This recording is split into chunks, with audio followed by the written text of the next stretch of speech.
Hey, you guys, welcome back to Naughty Love Movement. It's your girl, Nicki, and today I'm bringing opportunities for advertisement on my channel. If anyone is interested, they can email us at naughtylove2020@gmail.com. Our prices are affordable and reasonable, and please reach out to us. We can start our videos with any commercials that you would like us to advertise. I look forward to hearing from you. I'm out. One.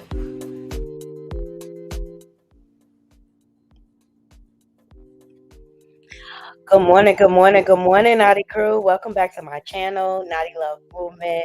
It's your host, Naughty, bring you the latest and trending topics, and I vlog my life. Happy Halloween to everyone. I hope you all are ready for this day. I don't have little ones anymore, so I really don't keep up with these holidays like that. And I didn't grow up celebrating like that, so I'm not really big on Halloween, but it's all good. I like seeing people dress up in the costumes and things like that. So I got some looks, the stars, they always dress up for Halloween. So we'll get into some of the looks that are out there. But before we get into it, please thumbs up this video, Naughty Crew. Help us get into the algorithm. Share this video out. And if you're new to the channel, if you're not subscribed, please subscribe. We're on the path to 5K subs. Also, follow me on all the free apps. All that information is scrolling below on my banner. And donations are definitely appreciated. Donations go towards subscriptions and equipment for the channel and things like that. So anyway, shout out to all my subscribers and my subscribers to come. All right, shout out to my moderators. Appreciate you all. And shout out to my members. All right, so I hope you all are having a beautiful start to your day, because I know I am. I know I am. We got so much to get into, Naughty Crew. So, Megan Thee Stallion sues YouTuber. Her name is Milligram or Milligram, something like that. But anyway, she was at the live Tory Lanez trial, and her commentary was real, like, let's just say, lean toward the side of Tory Lanez. Well, she done got herself into some mess, and I have the documents. I have a copy of the lawsuit, so we're going to dive right in to those details. But allegedly, she was sharing out corn. hmm And so Megan is coming for that ass. All right. Also, we're going to get into Tory Lanez. Okay. They just will not give up. He's making allegations that his defense or his lawyer had a conflict of interest, and somehow she was in bed with Rock Nation. Tory is still managing to be relevant out here. Okay, he is still trending. He's still dropping music and things like that.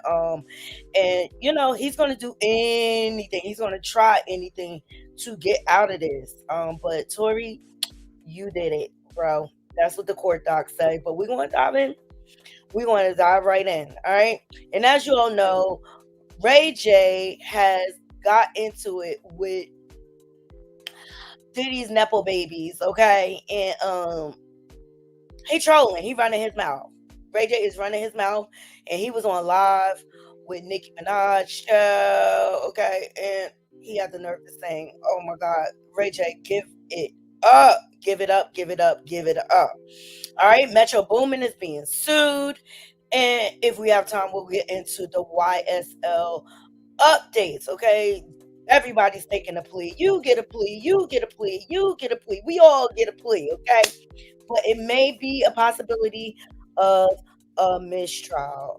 To me, I mean, they really not connecting the dots for me, the prosecution, when it comes to the YSL case. Only thing they've proven so far to me is that Young Thug rented a car for his friends. Hey Chantel, thank you for joining. Yes, she said, "I'm so tired of RayJ." He needs to go sit down somewhere. Exactly, child. He just trolling everywhere. He trolling Diddy. He trolling everywhere, yo. And Ray J is like a clown. He's a clown. Period. I don't even believe Ray J is a real gangster like that, to be quite honest. Ray J, you'll forever be Brandy's little brother. That's all you'll be. All right. I guess we'll get into Megan Thee Stallion first. Hold on. Oh, excuse me. We'll get into Megan Thee Stallion, but some of the side stories that I would like to get into, Notori Norton, she responded to 50 Cent regarding his remarks that he made towards Omari Hardwick, who played Ghost in Power. We got Keke Palmer still whining about her man, her baby daddy, and how he embarrassed her. Also, we got Kalina Harper windmilling for the diddler. Okay, this chick, you could tell she's an abused woman. Who have anything going on right now?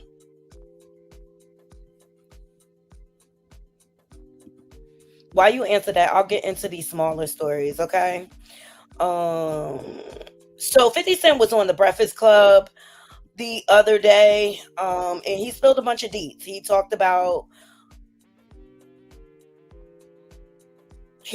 the diddler, of course, and he talked about his upcoming projects and how he's partnering with Taraji P. Henson. And he also got into Omari Hardwick because Omari Hardwick has been going from platform to platform saying that he was not paid what he was worth.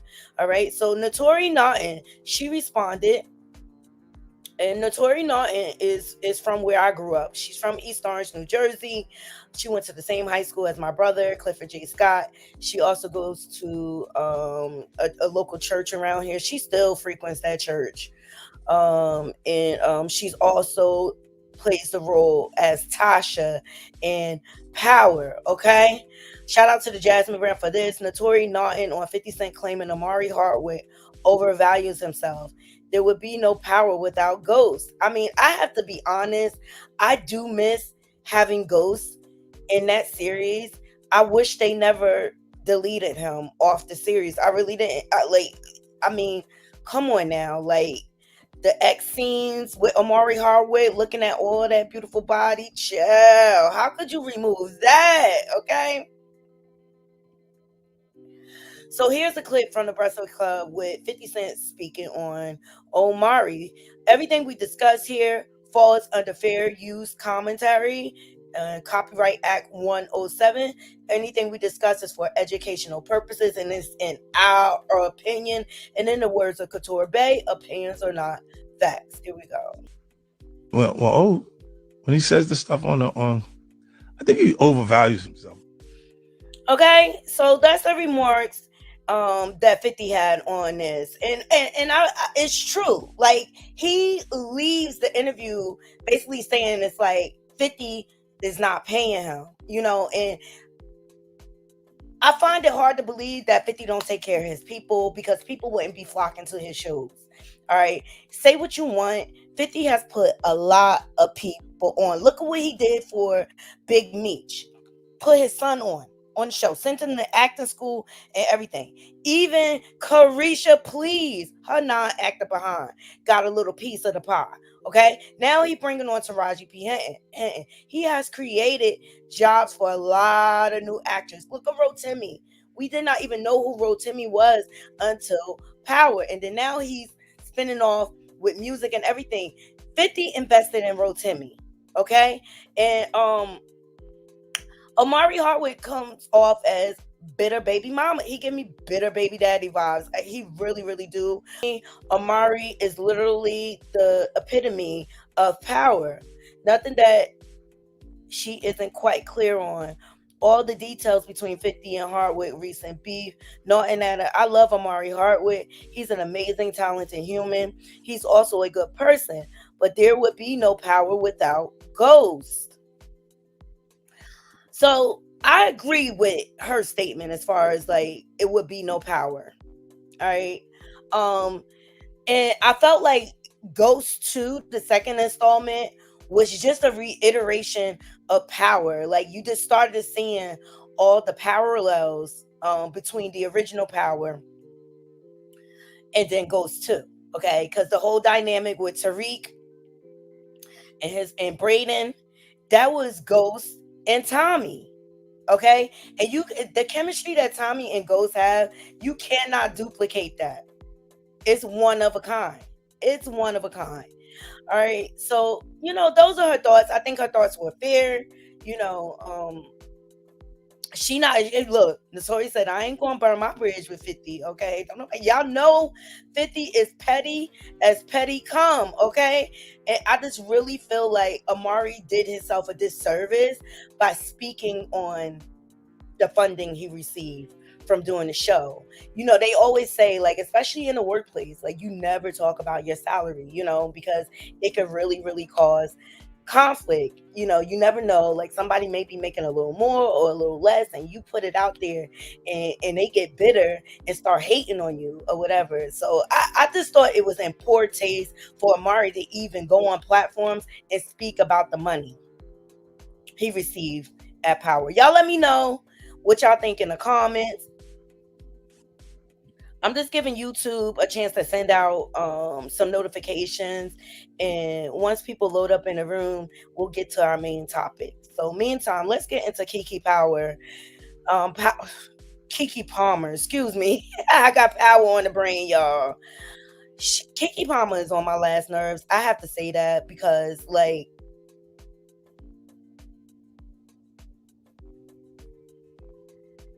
you put your relationship out there. Your baby daddy embarrassed you because you had them cheeks out in front of Usher, and he didn't like it, right? And I thought it was in poor taste. Like when he made that post, it just gave me like he was controlling.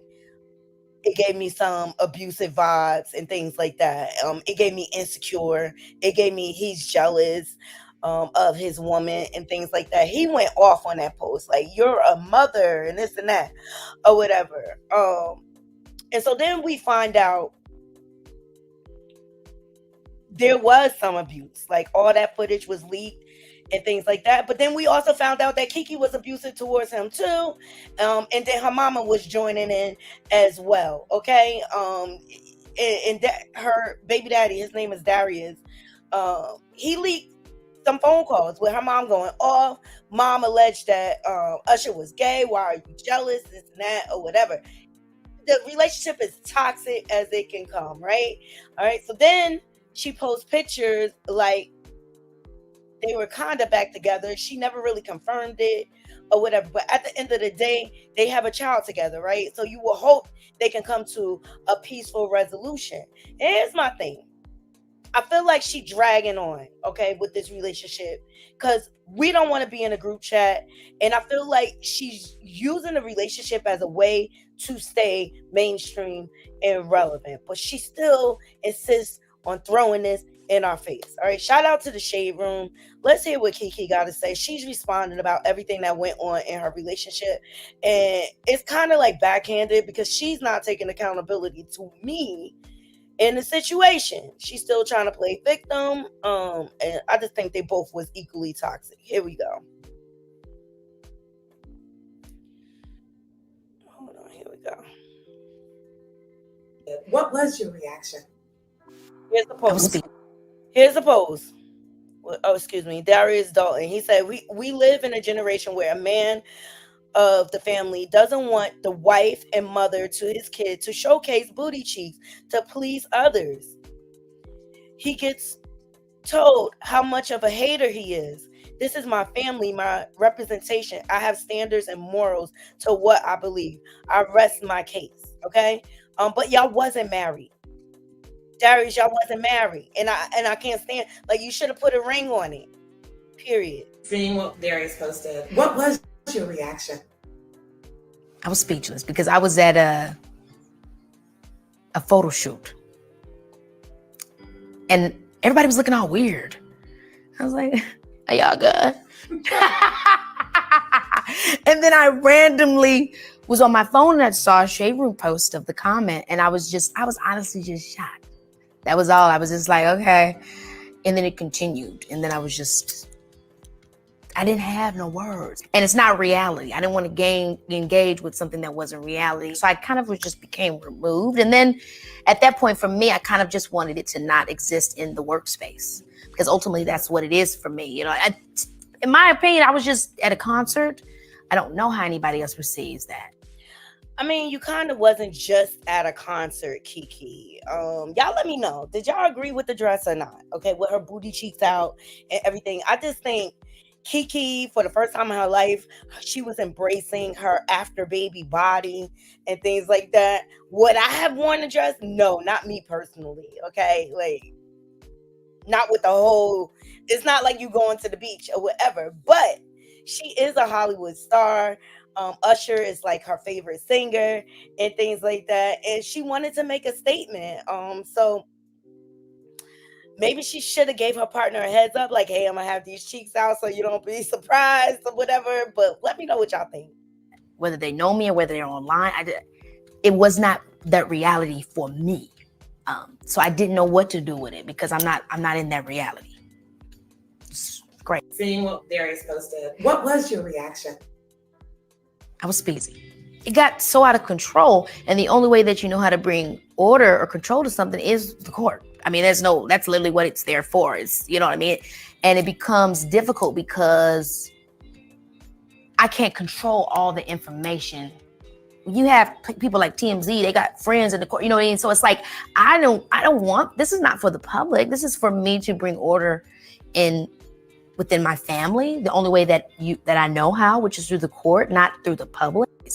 It got so out of control, and the only way that you know how to bring order, but the public's still gonna somehow know.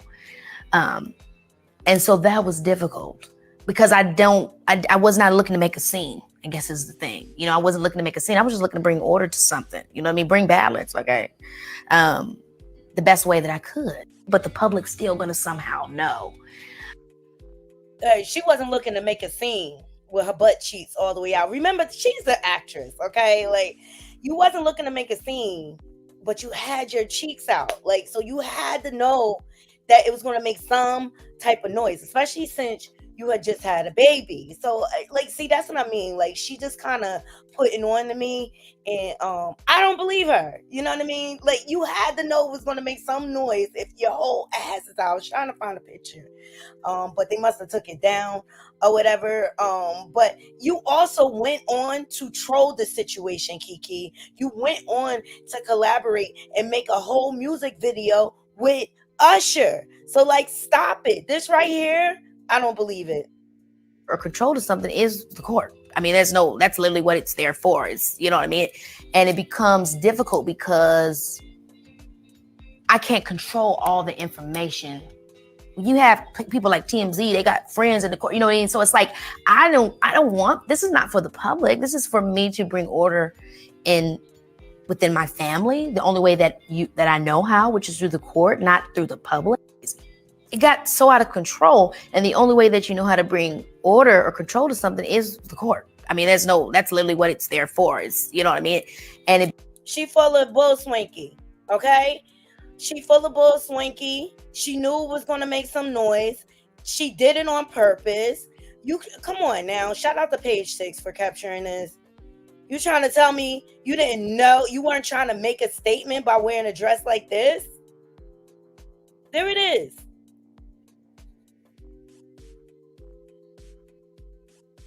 You threw it up in our face. You want to drag this out, Kiki? I'm going to drag you. Hey, Tails.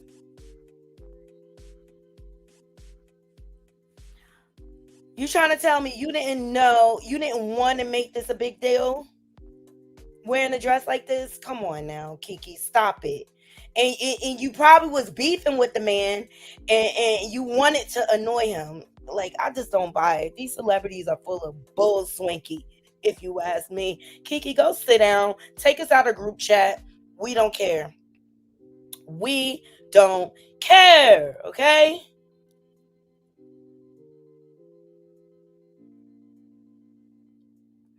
All right, so let's get into some Halloween looks. since everybody's loading up in the room. Happy Halloween to everybody. Hope everybody has a beautiful day. And if you have children, I hope that they stay safe. It's a lot of creepers out here, and they use Halloween to dress up. Why? Because they can't be identified. Okay. Hey, Tarshella. Hey. All right. So let's get into some of these Halloween looks. A lot of people are channeling Halle Berry. Shout out to Unwind with Tasha K for capturing these looks.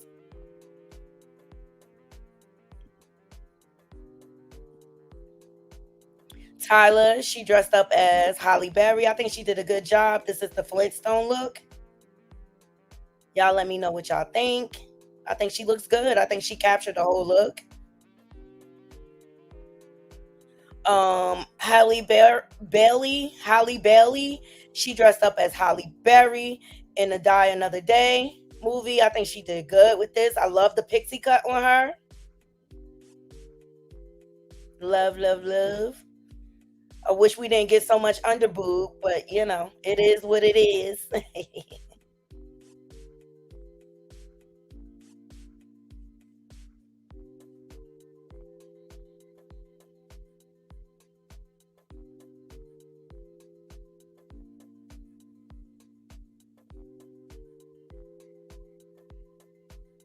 Okay.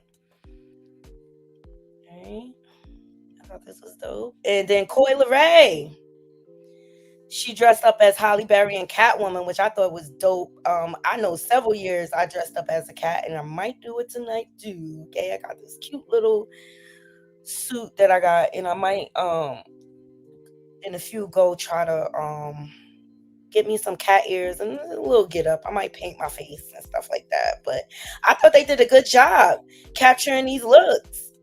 They came pretty close.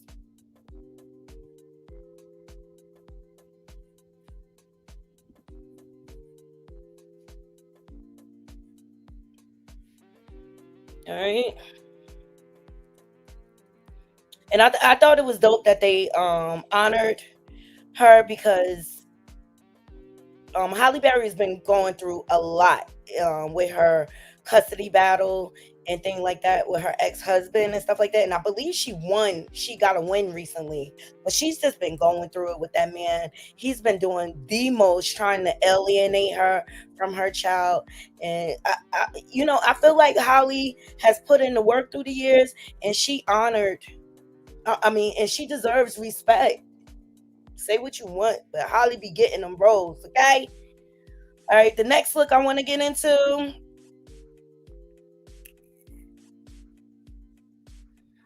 Love this. This is Niecy Nash and her partner. They channeled Coming to America, the original. Remember the last scene when Prince Hakeem got married to his princess? I think they captured this. This is dope.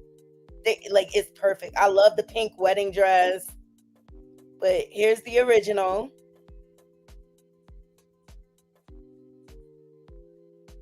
I think they did great. Go ahead, Niecy Nash. I think they did great.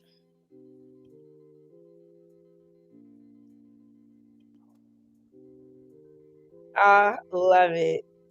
That's a big old dress, Niecy. Well, this one was a big old dress. Shout out to Niecy Nash. I love it. And Coming to America is like one of my favorite movies. It's the most one. Yo, put your favorite one-liner in the chat from Coming to America, okay? She's your queen to be. Bark like a dog.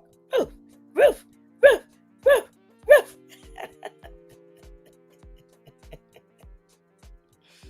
Put your favorite one-liner in the chat from Coming to America. I know y'all know. I've watched that movie 10 times fold, okay? And still to this day, if that movie's on, I'm going to watch it.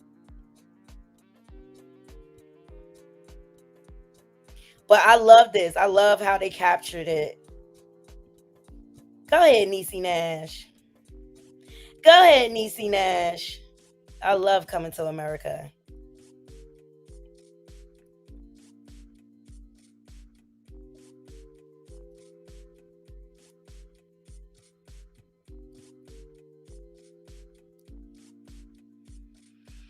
Oh my God, you guys, they got so many Krishan sympathizers going on.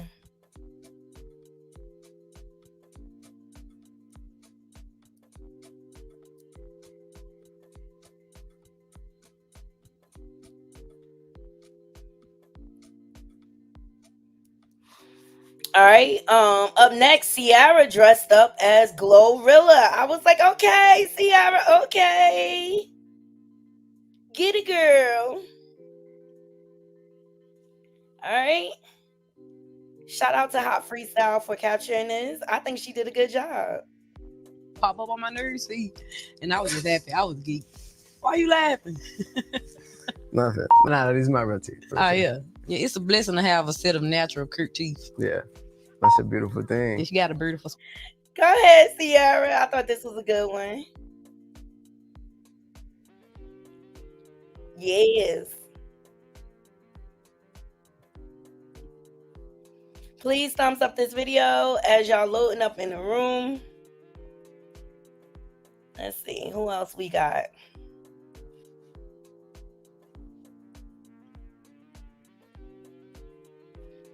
And speaking of, we just spoke of Tory Norton speaking on Amari Hardwick. This is her baby girl.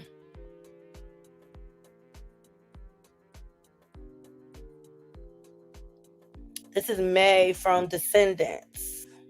I've never heard of it, but like I said, my kids are grown, so I'm far removed from all like these cartoon characters and everything. But she looks cute. She looks just like her mama. She's gorgeous.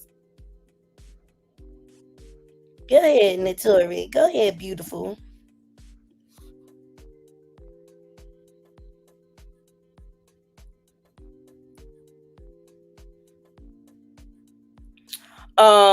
Northwest, Kanye and Kim Kardashian's daughter. Now they dressed up as Prince and her, which I thought was dope.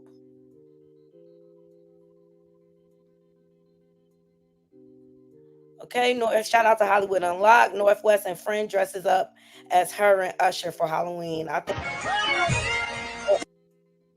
think they captured this. She did good. And this is her as Tyler, the Creator.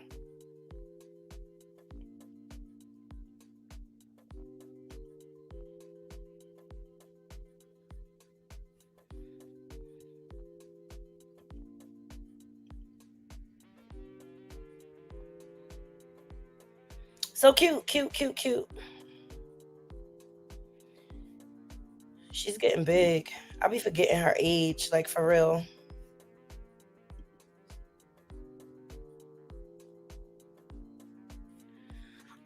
DJ Envy's daughter, she dressed up as Little Kim.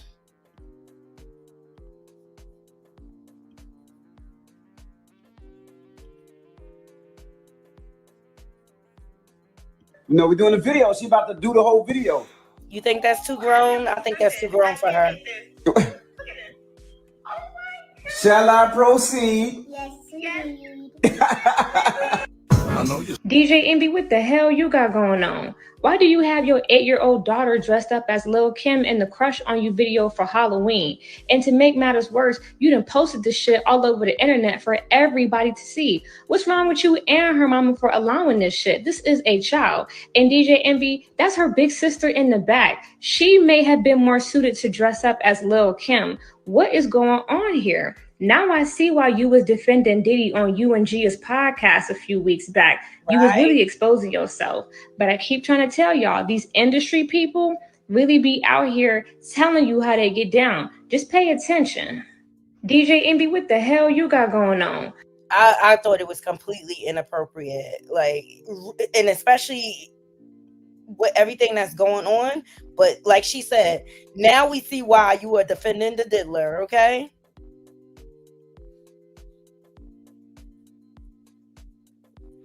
Just a little funny. Shout out to Corey Lombardi. This who Krishan should be dressing up as this year. Thing one. Happy Halloween. Yes. I'm sure she'll be coming out with pictures of Junior in a Halloween costume because she needs to spin the freaking narrative, okay?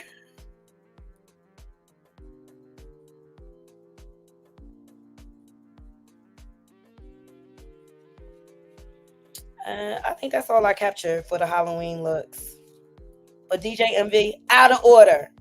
That is not an appropriate costume for a little girl.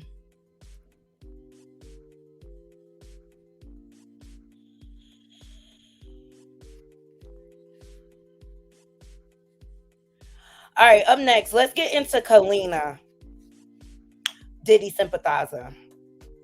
Hey, D Smith.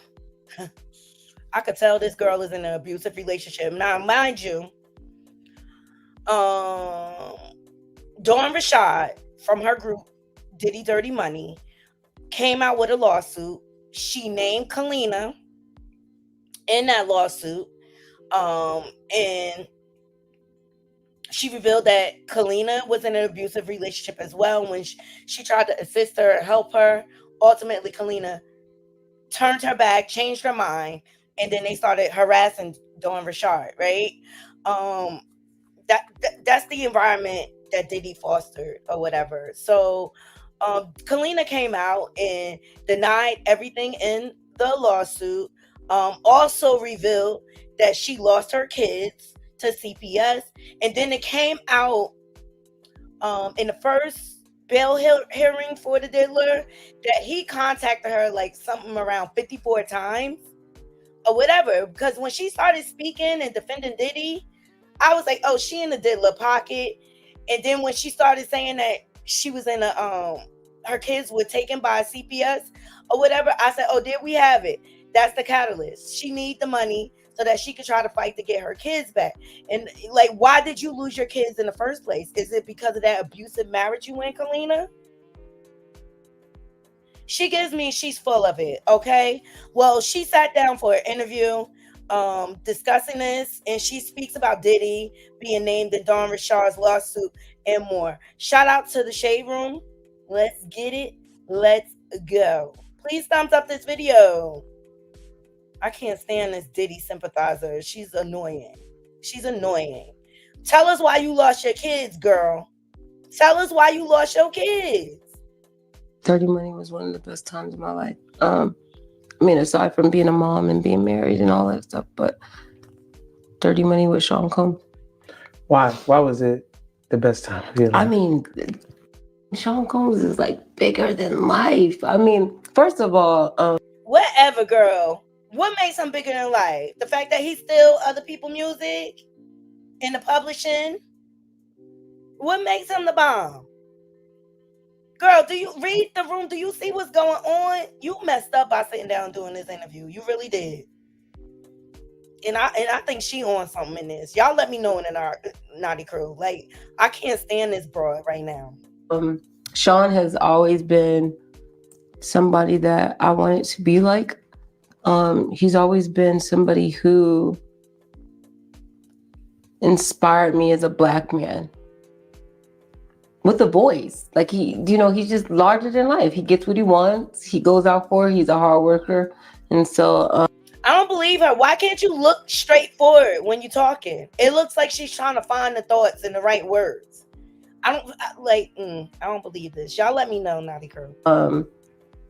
Leading up to Meet and Puff, it was just all about being great enough for him to see that, like, just see the work, not the work ethic, but the actual talent. And he's great at picking that out of the crowd, but he's also great at getting you to realize. Dirty Money was one of the... He's great at starving you and keeping you on rugs. He's great at being a bad influence, maybe. Thumbs up this video. She lying. You can just see the way she looking all around and stuff. She lying. That's it. And so it's not hard for him to hype up a party or hype up a studio or just be the energy. Like, he's that guy. Like, he makes everything like, yo, hold on, the energy's down. Everybody come on, let's wake up. He's that guy. He's coffee. He is the cocaine. You heard that? He is the Cocalina. And you look like you want it too, Kalina. Thumbs up this video. Okay. The white pure cocaine. What the? Who said? Do you know what he on trial for, girl? Wrong choice of words, wrong messenger. I'm telling you. And you did not do him a service by doing this interview. To everything that's fly. He's that. That's it. Got named quite a few times in Dawn's lawsuit.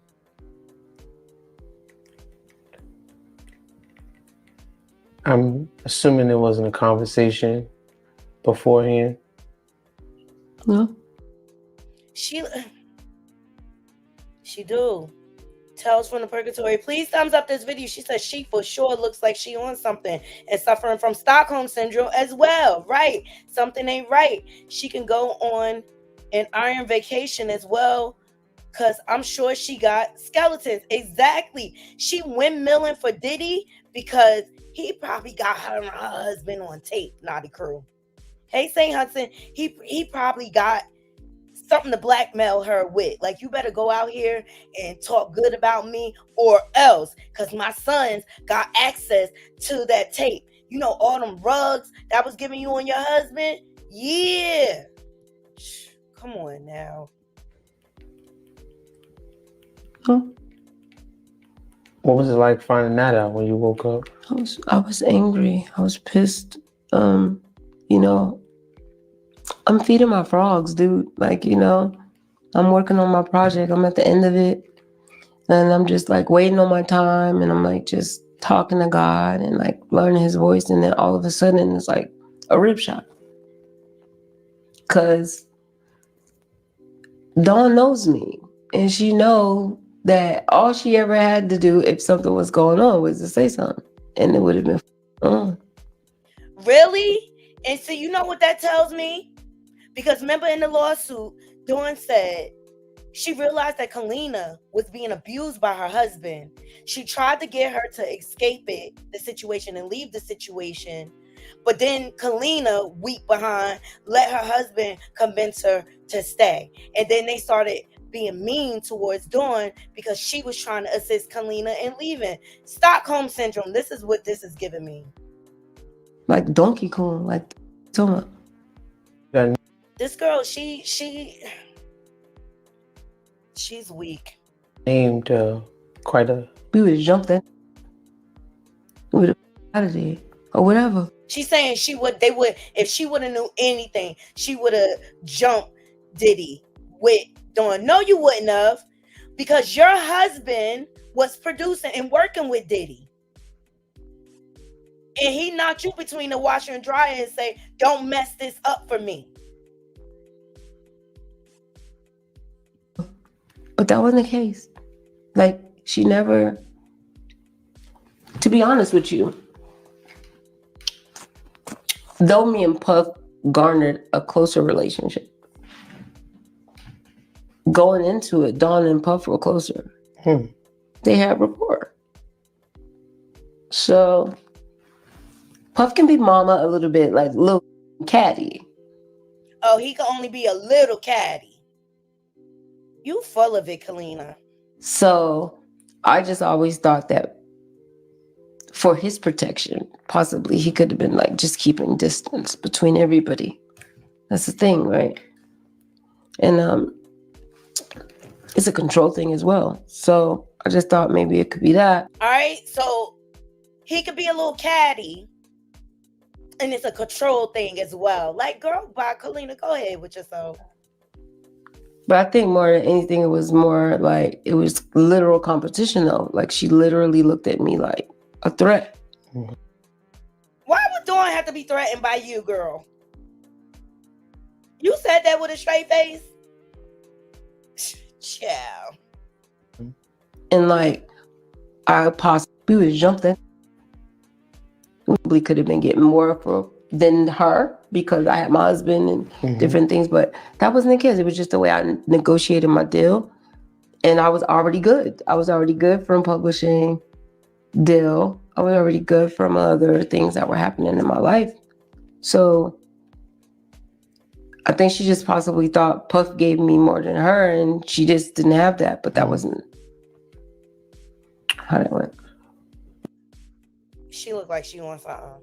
She looked like she wants something. So now Dawn is jealous because of the amount of publishing that Diddy didn't rob you either. Kalina, why'd you end up on Love and Hip Hop? He wasn't paying you either. He wasn't paying. I don't believe he was paying her because she wouldn't be, if she was good, she wouldn't have had to go on Love and Hip Hop. They album Last Train to Paris was successful.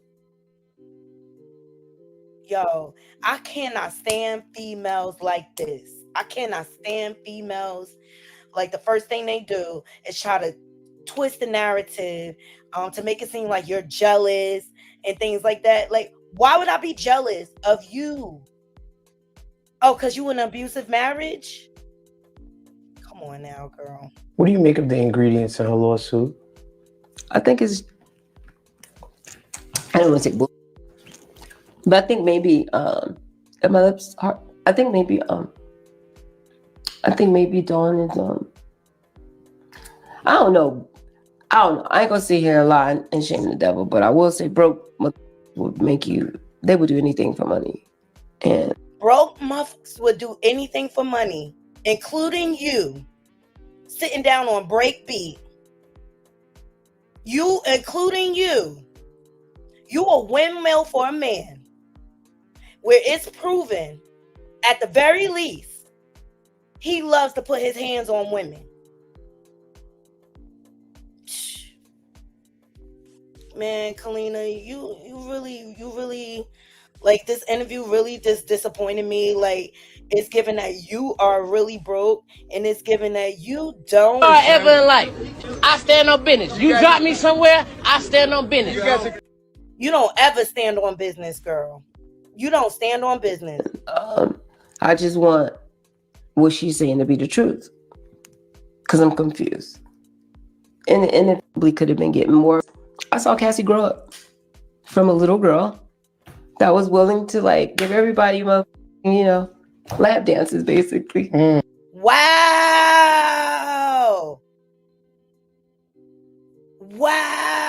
Naughty Crew, you heard that? You heard that?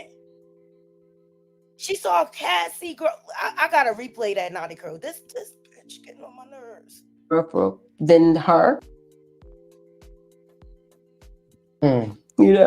Get drunk because I had my husband. I can just have a good, like, model time. She was a sweetheart though, but seeing her do, like, just have a good time as a young girl and then turn into, like, not listening different things, but that wasn't the case. It was just the way I negotiated my deal, and that's what I want. But she had watched me, and she had watched so many other women, so I see that the power, but I didn't see how she was being kept somewhere she didn't want to be. I didn't see that. Did I see the videotape like everybody else? Yes. But did I see that ever, like, in person? Like, it's private, and then it's business. You didn't see us on the tape. We were in the hotel. That was a private thing. Like, they had, like, a private hotel that they would go and stay at. Private. I saw Cassie grow up from a little girl that was willing to, like, give everybody This bitch, Kalina.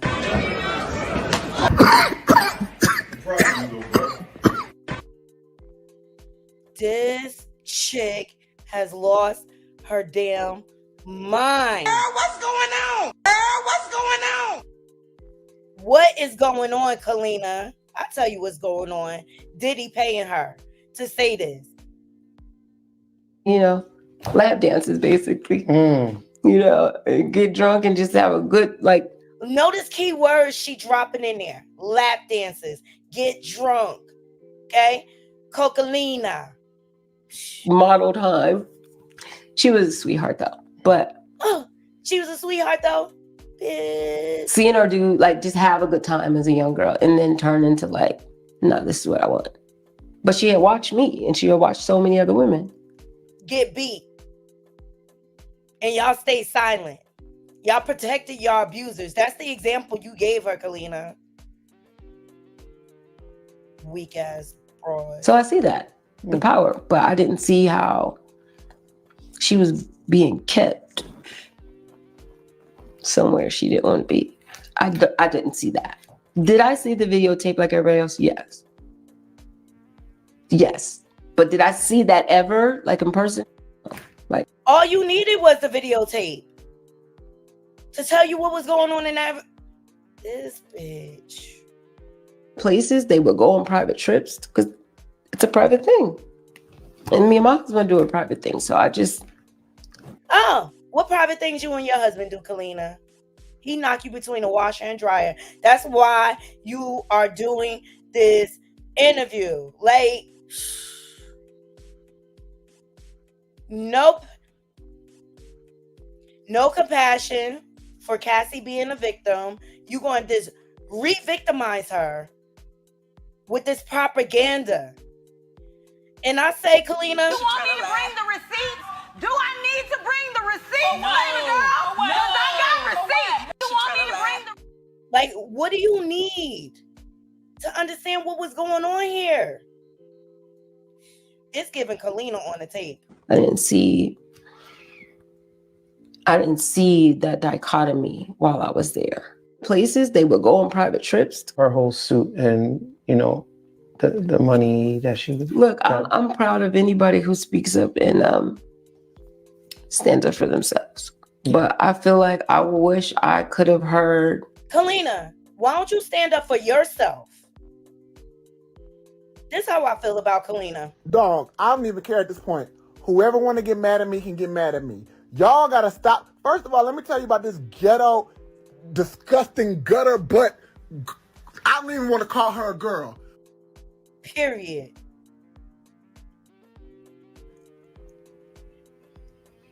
The whole truth of her side. I wish they would have talked about all of the beautiful moments that she had with Puff too. Are you serious? Are you serious? You got to be kidding me.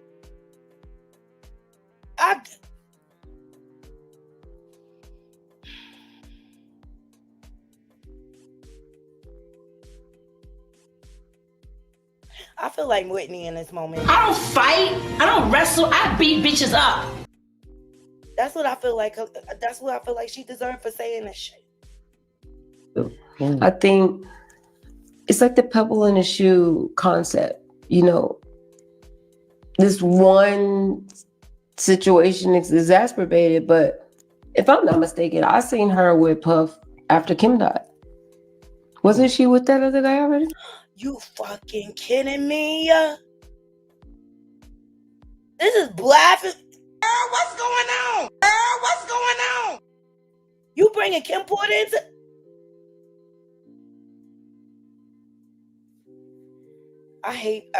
I'm sorry, Naughty Crew. I'm going to stand on business on this. I can't stand females like this. Not strong enough to stand up for themselves, but willing to tear the next woman down for their financial gain. I think she had left, right? She was like in a whole nother relationship with the trainer that Puff paid for. This bitch is diabolical. She dangerous. She dangerous, Naughty Crew. Girl, what's going on? Girl, what's going on? Yeah. So, I don't know. I just feel like her whole suit and, you know. I was shocked. You wasn't shocked, bitch. You living that same life. And your husband probably pimping you out too for freak offs. Cause y'all broke. Kalina, you know what? You've been swallowed up, swallowed up. You've been swallowed up by the diddler. Period. To say the least. I just didn't think she had that in her, and I didn't think that she would. Good for her, is what I'm saying. If being a hero for her children, her husband, and her everything, Really, and I mean that from the bottom of my heart. Good for her. If standing on her truth is that, I necessarily wouldn't have handled it that way. You wouldn't have did anything at all because you a weak ass broad, okay? You a weak sauce, okay? You are. Never been swallowed up, swallowed up. You definitely swallowed up. You a has-been, and you damaged any few. Like, I will not support any of her projects. I will not buy any of her music. You washed up, chick. You washed up. When the last project Kalina dropped? Let me know, Naughty Crew. Unless the mother is really a monster and y'all would have known it off top. We been knew the Diddler was a monster. We've been talking about it for years. I just don't like when people play with my intelligence.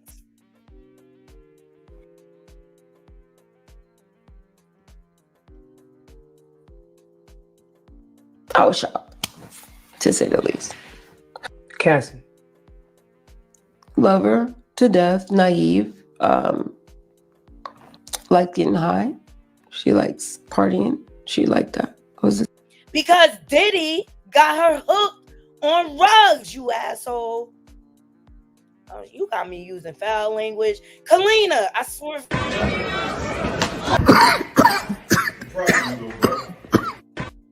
You better go sit down. I swear to God, you better go somewhere, bitch. The thing. Speaking of the after party. Don't talk about no baby oil, man. Like, I still use baby oil. Y'all need to get into it. Like, yeah, it's a good thing. It is. It's great. I love it. They did, though. So they basically denied Puff's bill because he called me 56 times. So I feel really bad because I feel like he called you. Yeah.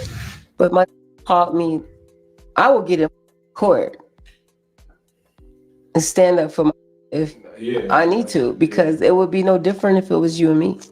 Cassie. When is the last time he called you, Kalina? Why would he call you 56 times, knowing there's an active investigation going on, and you're putting out all these statements? Get off my screen. I can't do no more of her. Let me see what y'all saying in the comments.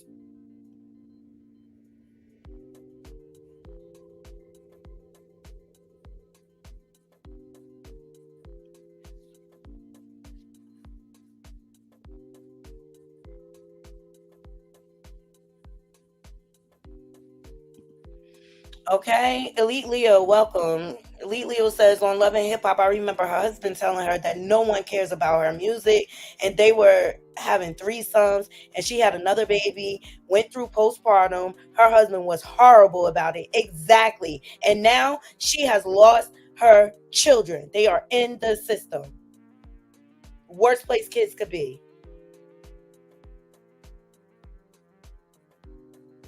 Yeah, not the pink, just the pure white. She definitely looks like she's high. Something is telling me she is being forced, right, by the husband, I'm sure. And the fact that her kids are in the system, she's trying to get her kids back, y'all. She doesn't believe the things she's saying. I can't go too hard on her. I will. She's an abused woman. Her husband abused her. God knows whoever else. Right.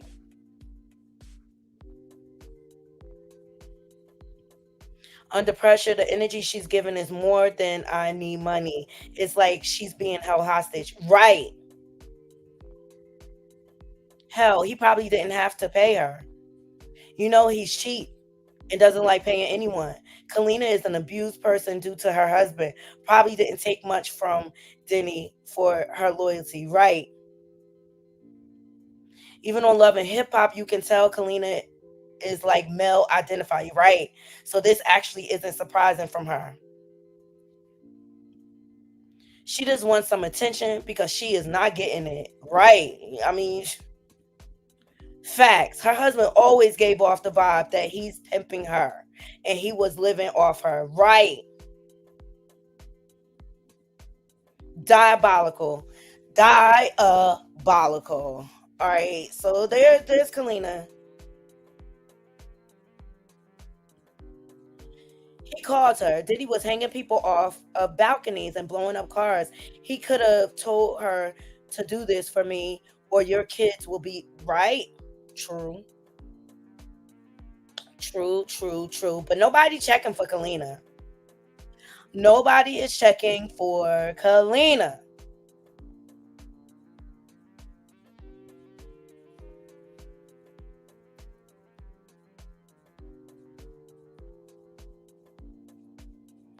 All right, y'all ready for this Megan Thee Stallion lawsuit?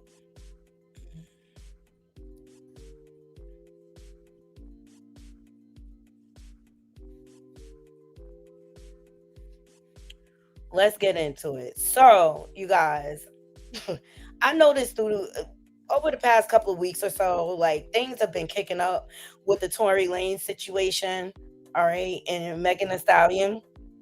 And so we're going to get into some backstory, okay?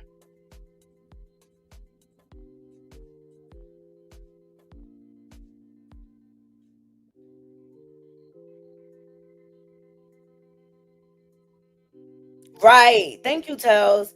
I feel like she's a participant. She's a co-conspirator at this point.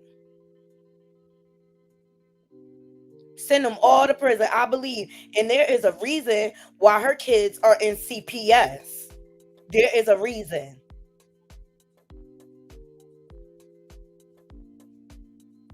Let me see if I can find an article on it, Naughty Crew. Now that I'm thinking about it.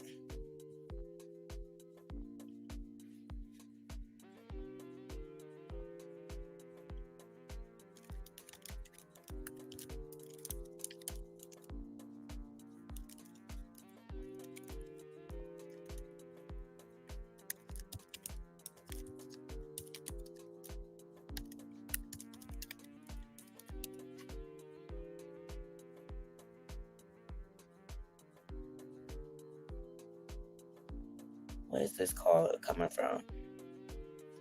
It's an article.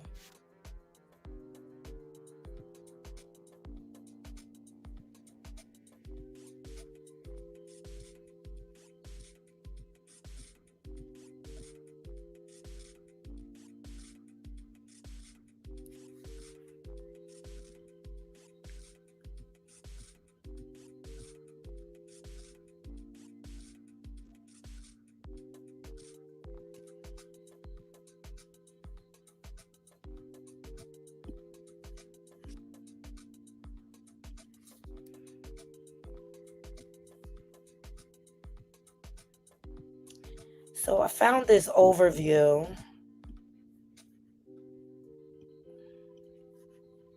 Let's see. And then a bunch of stuff comes up about her family being massacred. That's crazy. Like, what the Jennifer Hudson is going on? So it says, yes, Kalina Harper's children are in CPS custody. Harper has been asking for support to help reunite her children. Mesac, Noah, and Savannah with their family. She has said that children need to be with their parents to feel safe and loved, and that she's fighting to bring them home. Harper has asked for resources such as legal help or counseling to assist in this journey. Like, you don't have money for your lawyers to get your kids back? I'm saying, if it's a good environment, right? All you got to do, especially with CPS, is, take the classes and take the steps towards getting your children back. What is going on there?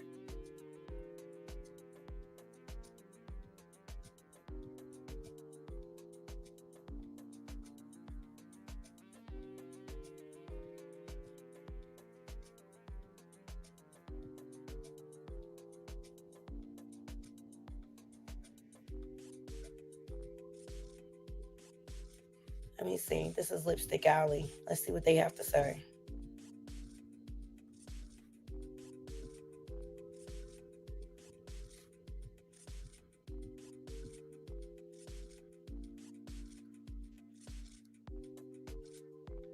Oh, they must have had her post. Something sinister is going on here. I swear. But it's apparent she needs money. Okay?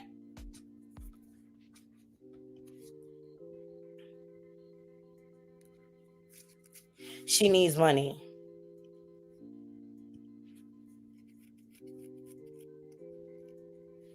Hey, Chantel.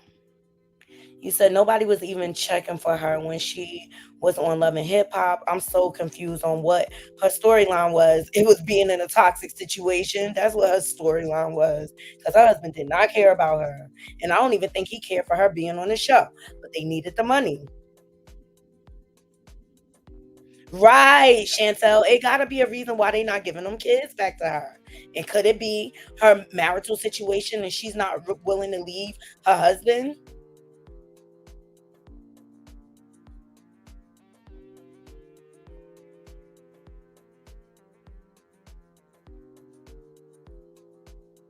Right. The fact that I agree with every last one of my naughty crew. Seriously.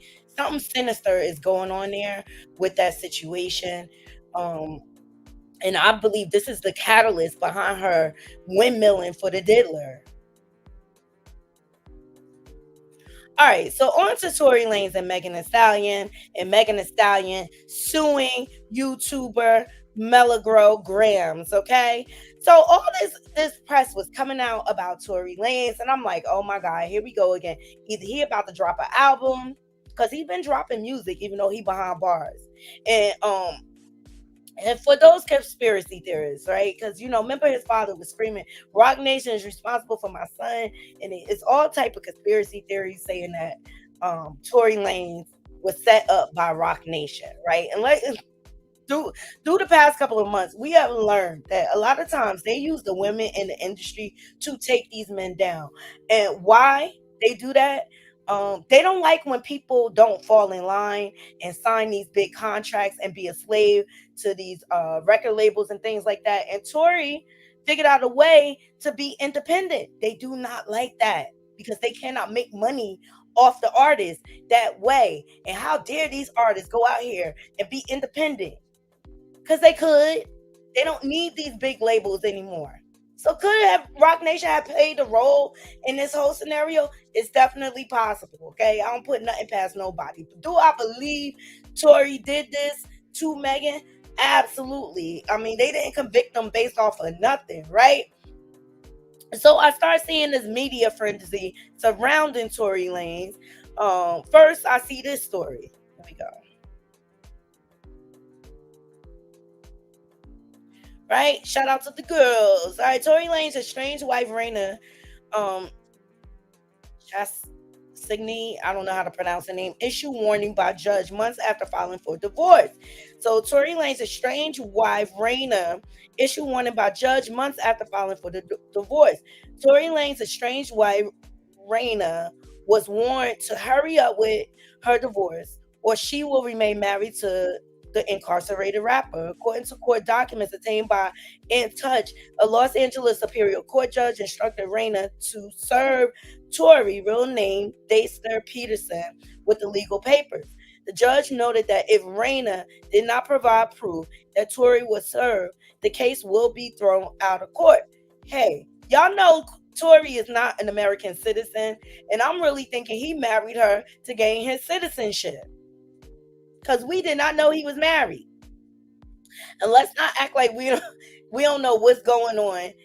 These things do go on in America, right? A lot of people come here, and the fastest way for them to gain citizenship is to get married to an American citizen. And maybe he was trying to garner citizenship because they said in his sentencing, once he's done doing his sentence, he will be deported back to Canada. So I saw this, right? And so then I see this next story. And I was like, yo, he must be about to drop a project or something. Shout out to the Neighborhood Talk for this. And I said, here we go again, right? So Tory Lanez believes his former attorney didn't fight for his innocence due to alleged orders from Rock Nation and ties to Jay-Z. Claims she told DNA experts not to perform more tests on the blicky that was used in this case. And I'm just like, why, Tory, go sit down? Like, why can't you just accept that you've been convicted? Now, look, it's his God-given right to fight for his freedom, okay? It's his God-given right. he has the right to submit appeals and things like that. But when I heard this Naughty Crew, I was like, What you just said is one of the most insanely idiotic things I have ever heard. At no point in your rambling, incoherent response were you even close to anything that could be considered a rational thought. Everyone in this room is now dumber for having listened to it. I award you no points, and may God have mercy on your soul. period. All right. Well, you know, it's out there. We want getting into it, Naughty Crew. So Tory Lanez is continuing to give all he can to fight for his innocence. He's now tearing his former attorney apart and throwing her under the bus to the State Bar of California. TMZ obtained Tory Lanez's latest complaint where he says his attorney, Sean Holly, she also represented Ghislaine Maxwell, okay? Just notice that most of her clients end up in prison. Ditched him right when things got deep in his case against Megan Thee Stallion. The interesting thing is he says he hired Holly before he was made aware of her affiliation to Roc Nation, which also represents Megan.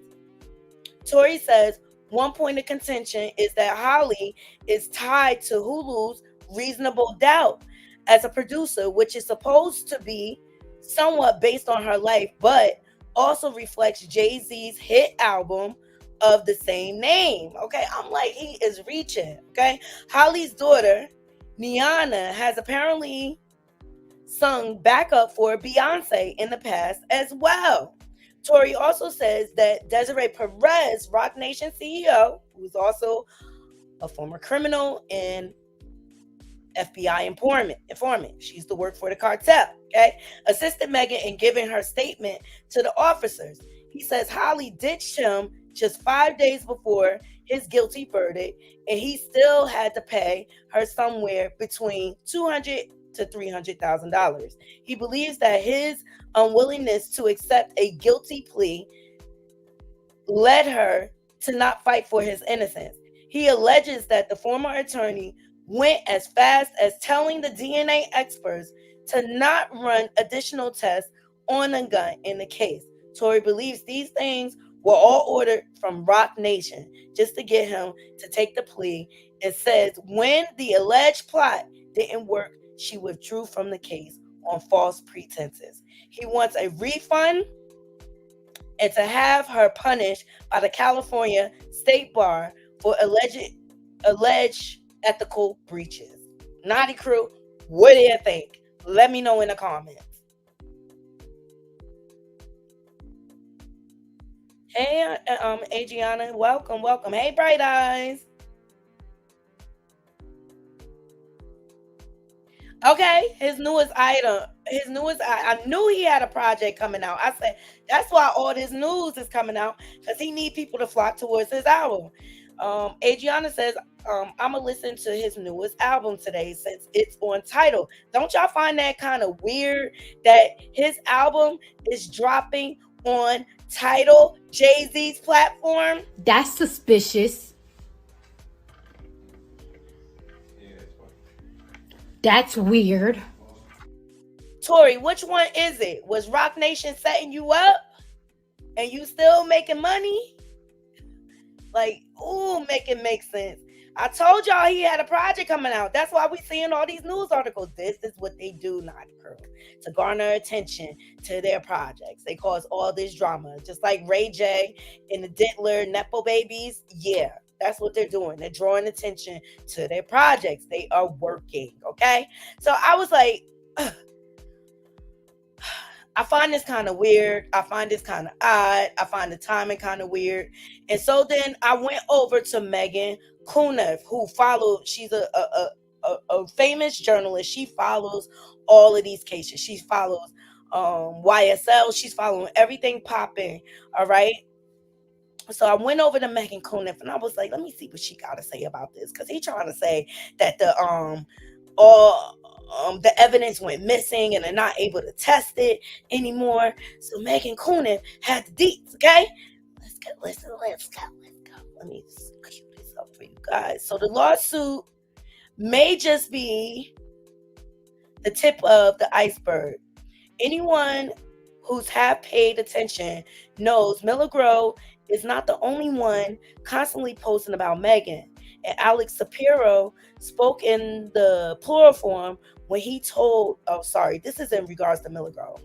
Sorry, wrong one. Go to the next one.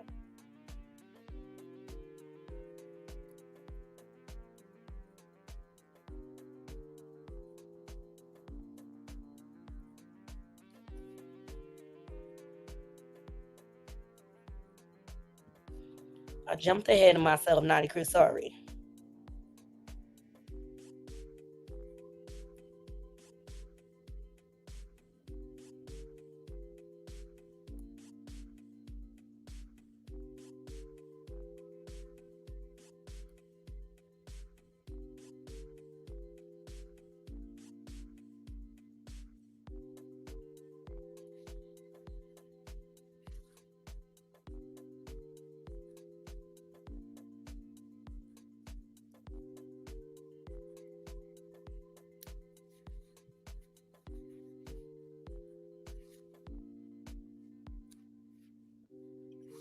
Please thumbs up this video.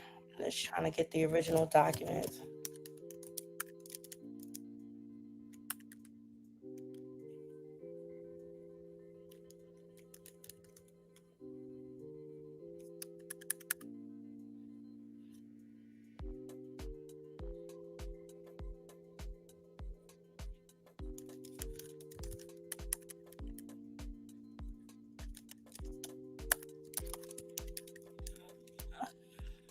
Hold on, let me just look. Thumbs up this video. We getting into Tory Lanez.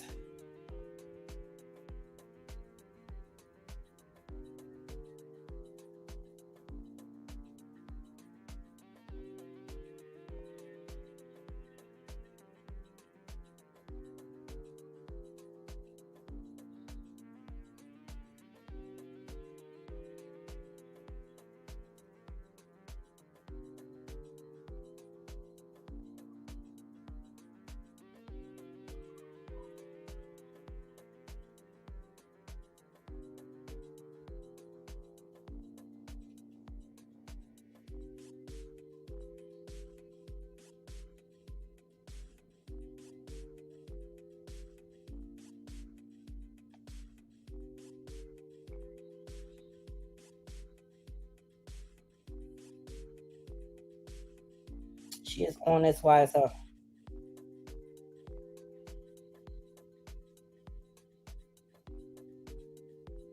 All right, here we go. I found it.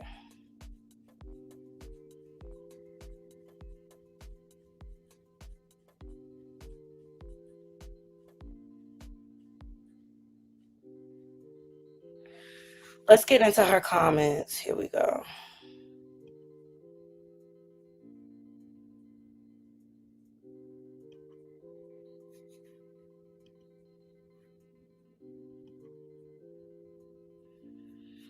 All right. Sorry about that. Oh, hey, Bree. Thank you so much for the super sticker. I appreciate you, darling. You found it so weird. He did it on purpose to make it seem like he is suffering. Right. And I also think he's doing this to garner attention to his album. He's dropping a new album. He's still dropping music from behind bars. Such a goofy strategy. Yes. So Megan Kunev, she was doing all type of posting on video. Okay. I love Megan Kunev. All right.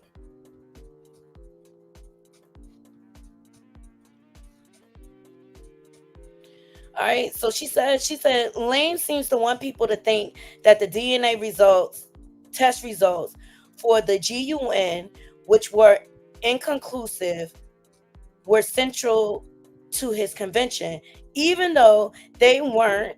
And the prosecutor told the jury in his closing that they weren't. Here we go. Legal affairs and trials with Megan Kunev. So Lane's false evidence claims are false. Lane's petition also argues expert testimony about DNA results constitutes false evidence, but Keller says that isn't true. In the trial, criminalist Randy Zepeda testified that the DNA found on the firearm contained a mixture of at least 4 individuals, with one unknown male providing 90% of the material and the other 3 people providing the remaining 10%. Zepeda testified that appellate could not have been the person who was the 90% contributor, Keller wrote, but Zepeda explained that for the other 3 contributors, petitioner could not be excluded or included.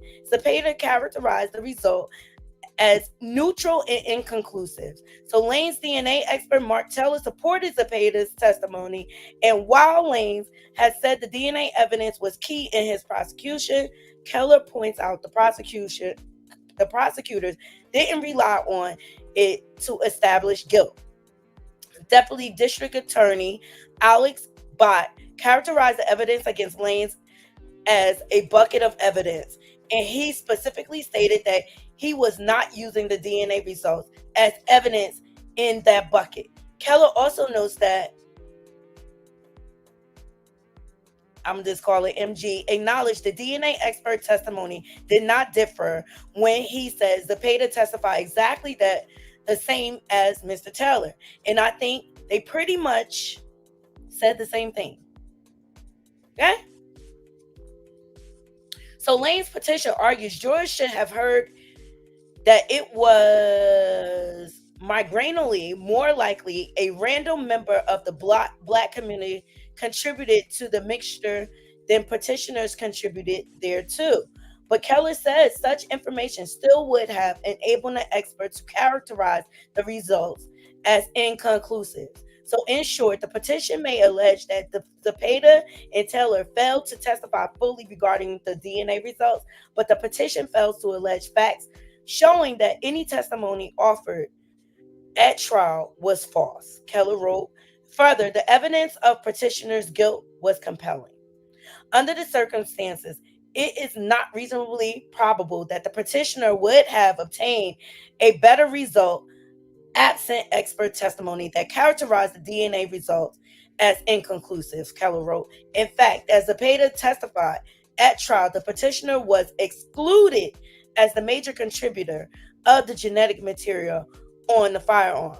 It is not reasonably probable that petitioner would have obtained a better result even if Zepeda had affirmatively testified that petitioner was also excluded from being one of the minor contributors. So I think, what I take from this, I think there was a struggle over the weapon, over the chaos, but I believe they found GUN residue on Tory.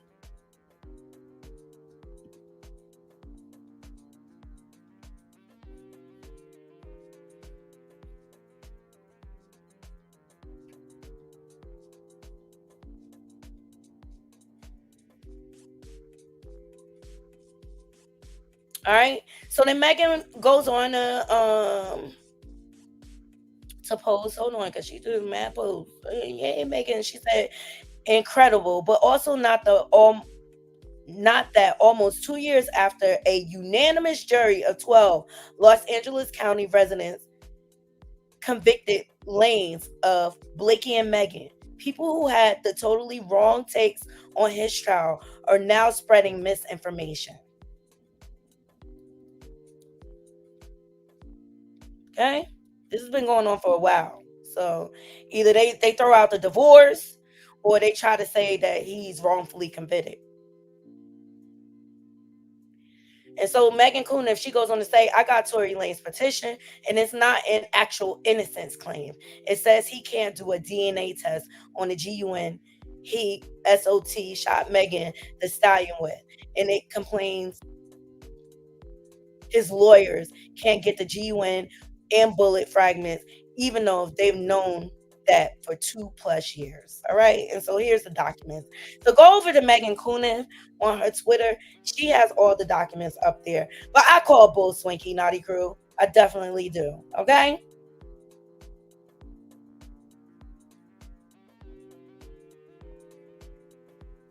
Danny, thank you for good afternoon. Thank you for being a member for 1 month. I appreciate you.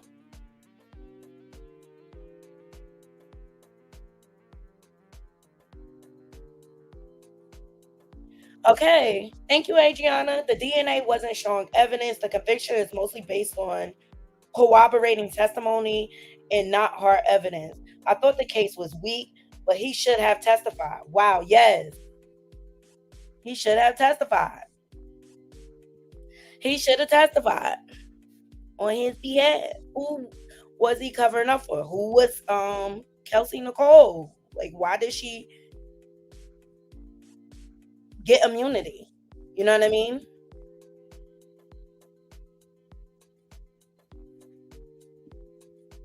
All right, so on the tail end of that, speaking about Tory Lanez, we got Megan Thee Stallion suing YouTuber Milligrams, whatever you say her name. All right, now Milligrams, she did follow the Tory Lanez trial. She was there live, right? But she always favored Tory in the situation, okay? And I think Megan is tired of this situation coming up. Well, she done did some mess, okay? So shout out to Spiritual World.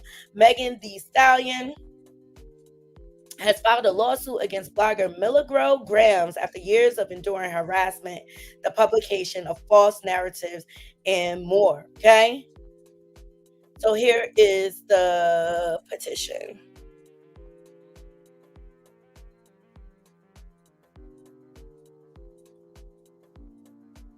Right. And the trial is over. So like, but Milligrams, is she being paid by Tory's camp to kind of drive this narrative? Let's see. So Megan, she said, I'm gonna stand on business. I'm gonna sue that ass, okay? So Miss P alleges the following facts upon her own knowledge and upon information and belief. So for years, defendant Cooper acted and continues to act on behalf of Daster Peterson, also known as Tory Lanez, as an online rumor mill.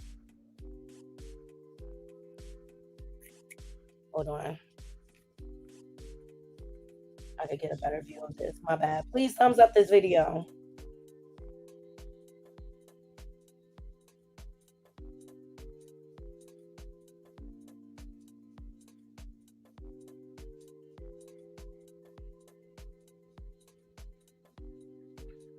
Okay.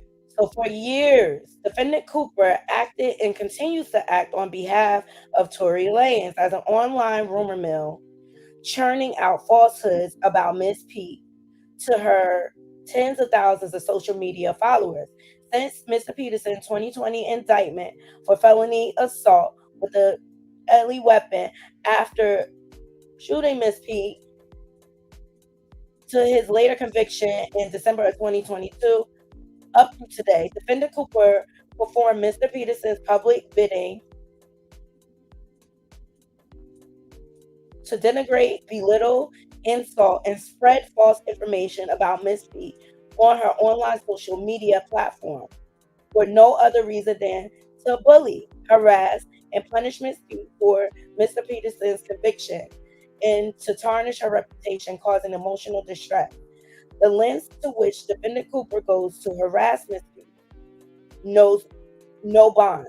For example, she has gone so far as to share deepfake pornographic video of Miss P.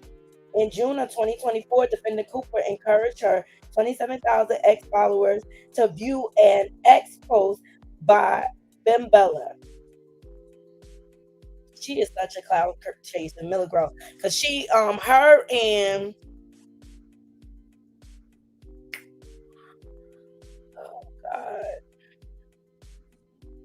her and what's his name?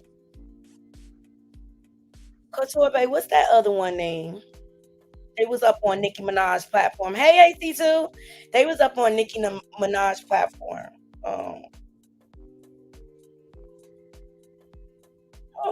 I forget his name because I don't follow him as much. But he does commentary on the rap girlies, okay? All right. So that's what she's accusing her of sharing, because apparently the chronograph material that Milligrams was sharing was AI. All right. All right. So Milligirl, she took to her Twitter and she says, I've been informed that I'm being sued by Alex Aparo, which he is no joke, okay, on behalf of his client, Megan Thee Stallion. We are filing a civil action against you concerning your campaign of harassment and cyberbullying and the false comments you made regarding Ms. P. The plaintiff is aware of your conspiratorial with Mr. Peterson and knows you are a paid surrogate of Mr. Peterson. Of course, we'll chat about it. They threw in the tape too. Then she says, countersuit going to go crazy.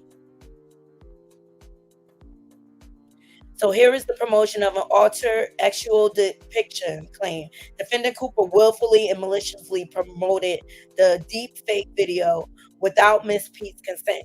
Defendant Cooper knew or reasonably should have known that the deep fake video was an alter actual depiction. See, people keep playing, but these labs ain't playing, okay? So, promotion of alter actual depiction. Count one, Miss Pete.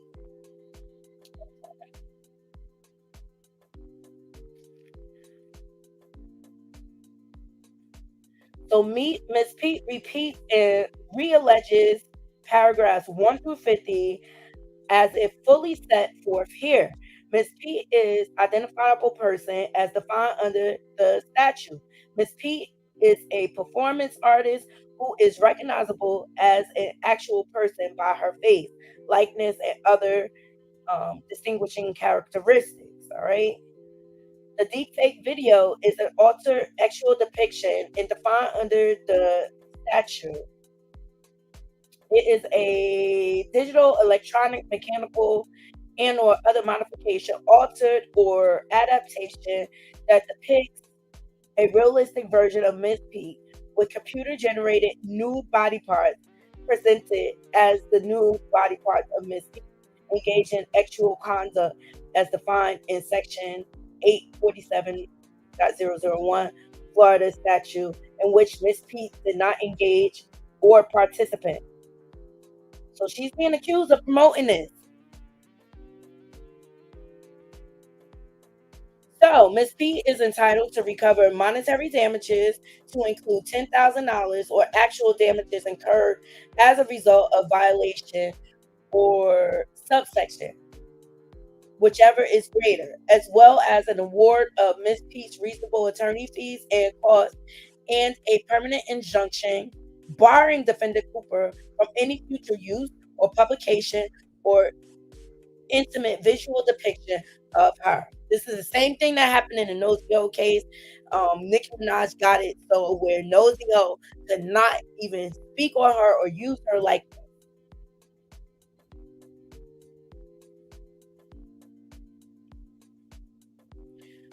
All right, so this is Megan Thee Stallion's lawyer, Alex Aparo. He is no joke, okay?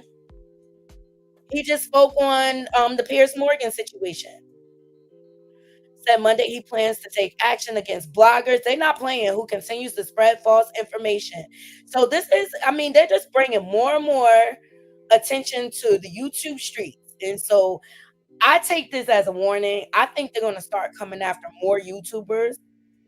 So we really need to be mindful of what we say and to make sure we do our research and to make sure, we're not speaking allegations as facts. But I think it was malicious on Milligirl's part to spread this. Another male identifier, okay? Because she wouldn't like it if somebody spread something like that about her. See, women can't even stand together. Like, a lot of these women are crabs in the barrel, naughty crew. That seems to be the theme here. They quick to tear down the next woman and champion for the perpetrator. Let me see what y'all saying in these comments. Thank y'all for joining me. Adriana said that was a mouthful. Phyllis, hey Phyllis. Phyllis said, stop clout chasing, looking for clicks and views. You'll be sued next. FYI, Megan K is a liar too. She will be going down along with Jay-Z and Kai.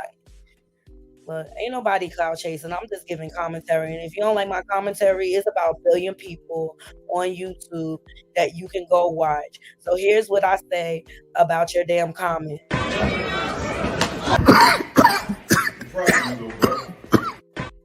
Go kick rocks with sandals on, all right? Save it for your mama. When did misinformation become illegal? When the justice system has the final word. I need everyone to wrap this up, right?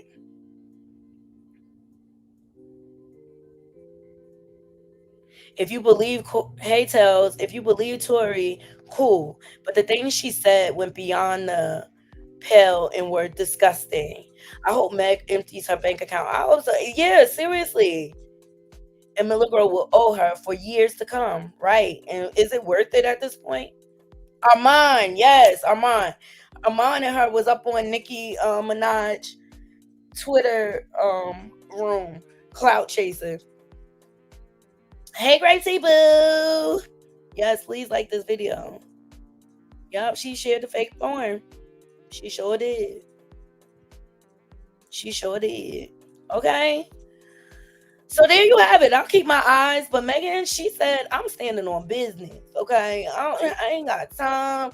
Megan was like, you will not keep dragging my name. And I don't know why people won't let Tory Lanez case go. Even Whack 100 claiming that he got video. But let me tell y'all something. These celebrities, they not playing with these bloggers no more.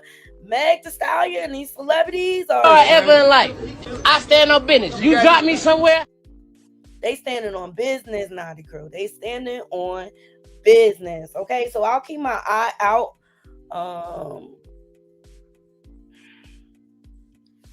But people have agendas, and I think she being paid by the Lanez camp.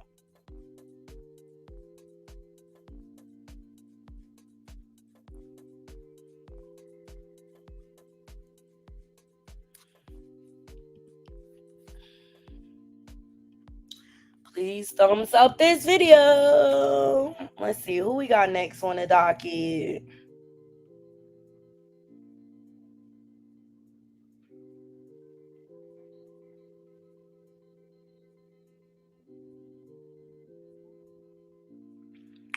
All right. So since we on the topic of Megan and Stallion, let's get into talk about clout chase. Let's get into RayJ and Nicki Minaj. Okay. So Nicki Minaj and RayJ went live, and I felt like this was a clout chase. I really did. And they're going to do anything to stay relevant to me. Okay, shout out to Neighborhood Talks for this next footage. RayJ is a clown to me. And RayJ, I ain't forget what you did with your own kids. I did not forget. FYI. But he won't address that, right? Because like you was dead wrong putting your kids out there like that. It's disgusting. And I think RayJ is the biggest narcissist, and he loves to gaslight and love bomb. He's a professional at it at this point, okay? But he's trying to start his network, Tronics Network. He also has a YouTube page, him too, okay? So he's going to do anything to garner attention. First, he was clout chasing off of Zeus. Remember, he tried to expose Lemon Pepper Stepper, all right, for mistreating women and things like that, even though he mistreats women as well. Like, I swear, Naughty Crew, the double standards gets on my last nerves with this industry. It really, really does. Like, it just makes me so angry, okay? And when RayJ is a funny person, but when he speaks, I just cannot even take him serious. But Naughty Crew, just think about it. Even his own sister, Brandy, is tired of his antics. She has distanced himself. And RayJ, he said that on Club Shay Shay interview. They not as close because she tired. And she don't want that reflected on her brand. All right? So As you all know, it is alleged that him and Diddy's Nepo sons got into it at influencer's Halloween party. And then who steps in and supposedly saves the day? Chris Brown. All of these people got toxic energy behind them. Chris Brown has a documentary out, which I saw yesterday. Did y'all see that documentary? I'm kind of divided on that documentary. Yes, he definitely has a history of violence and things like that. It's a lot. Check it out. It's on Amazon. Just check it out. All right. I just really feel like this is a campaign to take Chris Brown down once and for all. This is what the industry does when they can't make money off of you, when they can't use you anymore.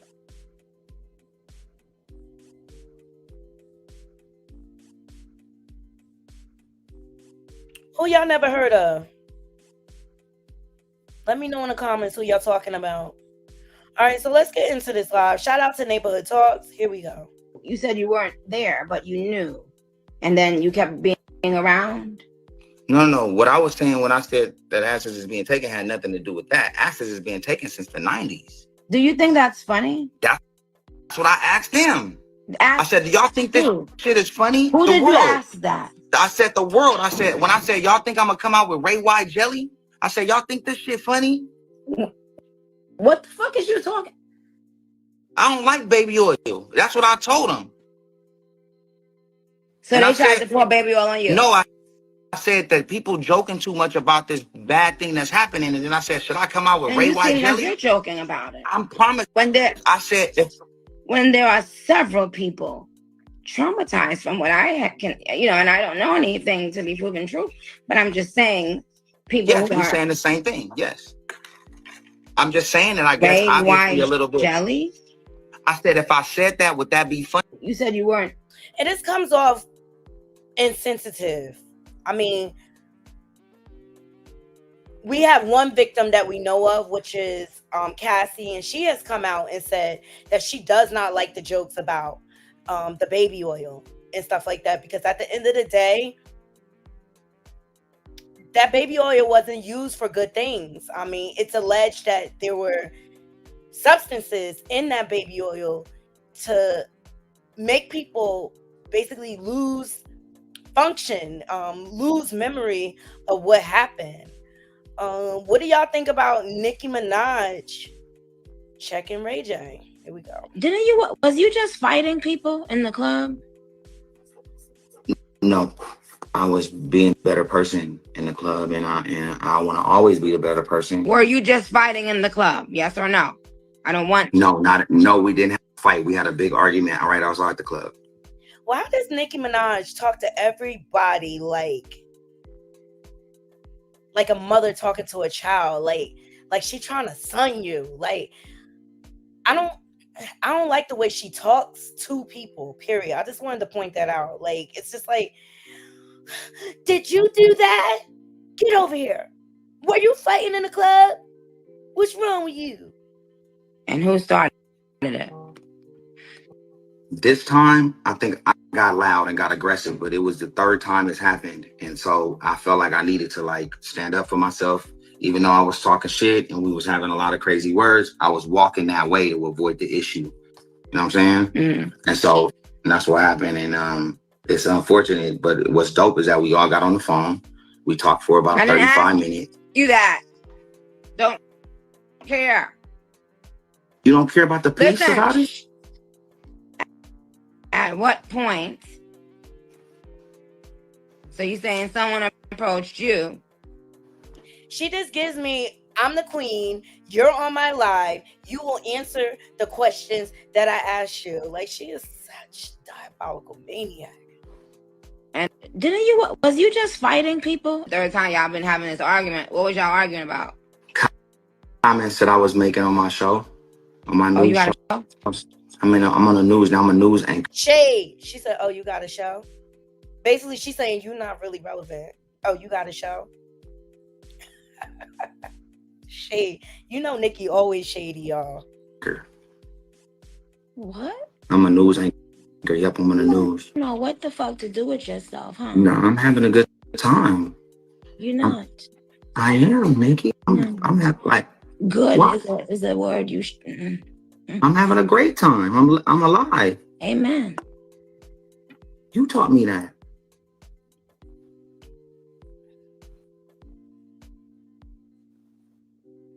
You did.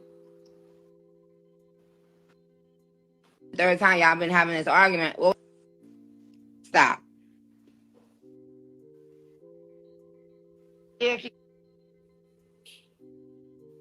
You over cockied yourself.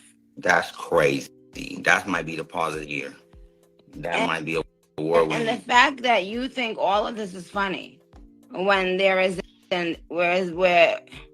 when there's an issue right now with down low men because they have what? Okay, now you know Nicki Minaj is infamous for exposing the down low men in the industry. I take you back to the live that she did with Soulja Boy. And remember Soulja Boy like, oh no, we not speaking on that. Okay, like I may not like a lot of the ways that Nicki has and her decision in men and things like that, and I don't like the way she talks down to people. But she has been exposing this for a long time. She also rapped about freeing Cassie. So she was aware of the situation that Cassie was in. That's why Kalina is full of shit saying that she didn't see nothing. Because plenty of people did. Including Cassie's ex-best friend, Lauren London, who I felt like was a handler of Cassie. If you notice, Lauren London and Cassie have not been sighted together. She hasn't been chilling with her because I believe she found out that Lauren London was running back to Diddy telling her every move. That sucks, man. See how they use people to cozy up to you? Lives and you know, innocent people who simply want to just know the truth. Well, I said it. Asses is being taken in ways that can't nobody explain. They being manipulated. Yeah. And right now they saying people in the church doing it. And like I said on the news, I can't even turn cheek to cheek because if somebody hit me, all I'm thinking about is butt cheeks. What? All you thinking about is butt cheek? RayJ, stop. He is like gaslighting the hell out of her. You know? It's not okay. Hey. This is a clout chase and Nicki Minaj, I think, recognizes it. Stop.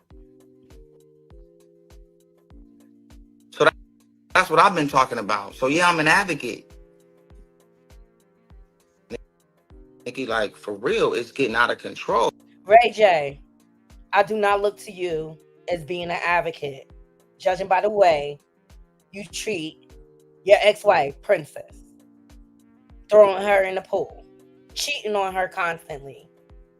You're the last person I'm gonna look to be an advocate for victims of these crimes. Oh, asses are being manipulated without their consent. And how long were you around for it? Well, present. Why all of a sudden is RayJ so vocal about this? He's never been vocal about this. RayJ, why don't you talk about you being a handler for Whitney Houston, Wendy Williams? Talk about that. Were you one of the ones where the ass was taken? And I feel like you're trying to deflect and distract to keep the attention off of you. Of course, I wasn't there when it was actually. Oh, you was never there? No, I wasn't. What I'm saying is, I've never been in a room where an ass was being manipulated. But I call cat. RayJ. What you just said is one of the most insanely idiotic things I have ever heard. At no point in your rambling, incoherent response were you even close to anything that could be considered a rational thought. Everyone in this room is now dumber for having listened to it. I award you no points, and may God have mercy on your soul. know for a fact that these things are happening because of all the things that people are going through, even in the gay agency. Like there's so many stories that they can go through about. Look at the Menendez brothers. Agency, sweetheart. But look at the Menendez brothers. They I will X this box immediately. So I'm not gonna say nothing. Why is he bringing up the Menendez brothers? RayJ is an idiot. He's a freaking idiot. Like, RayJ.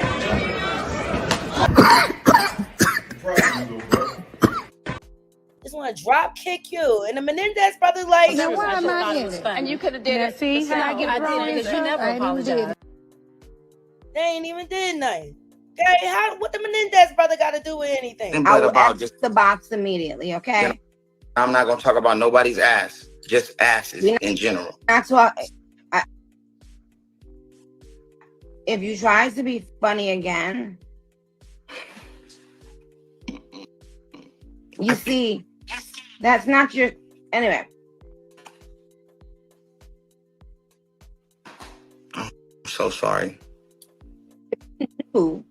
What you're like. Hi, Big Frida. Now.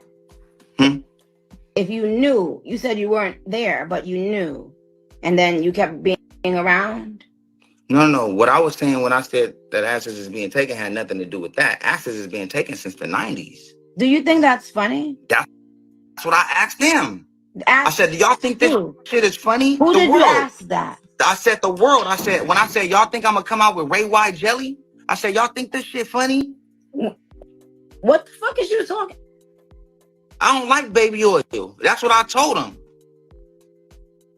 So they tried to pour baby oil on you? No, I said that people... The shade. Nicki said, so they tried to put baby oil on you.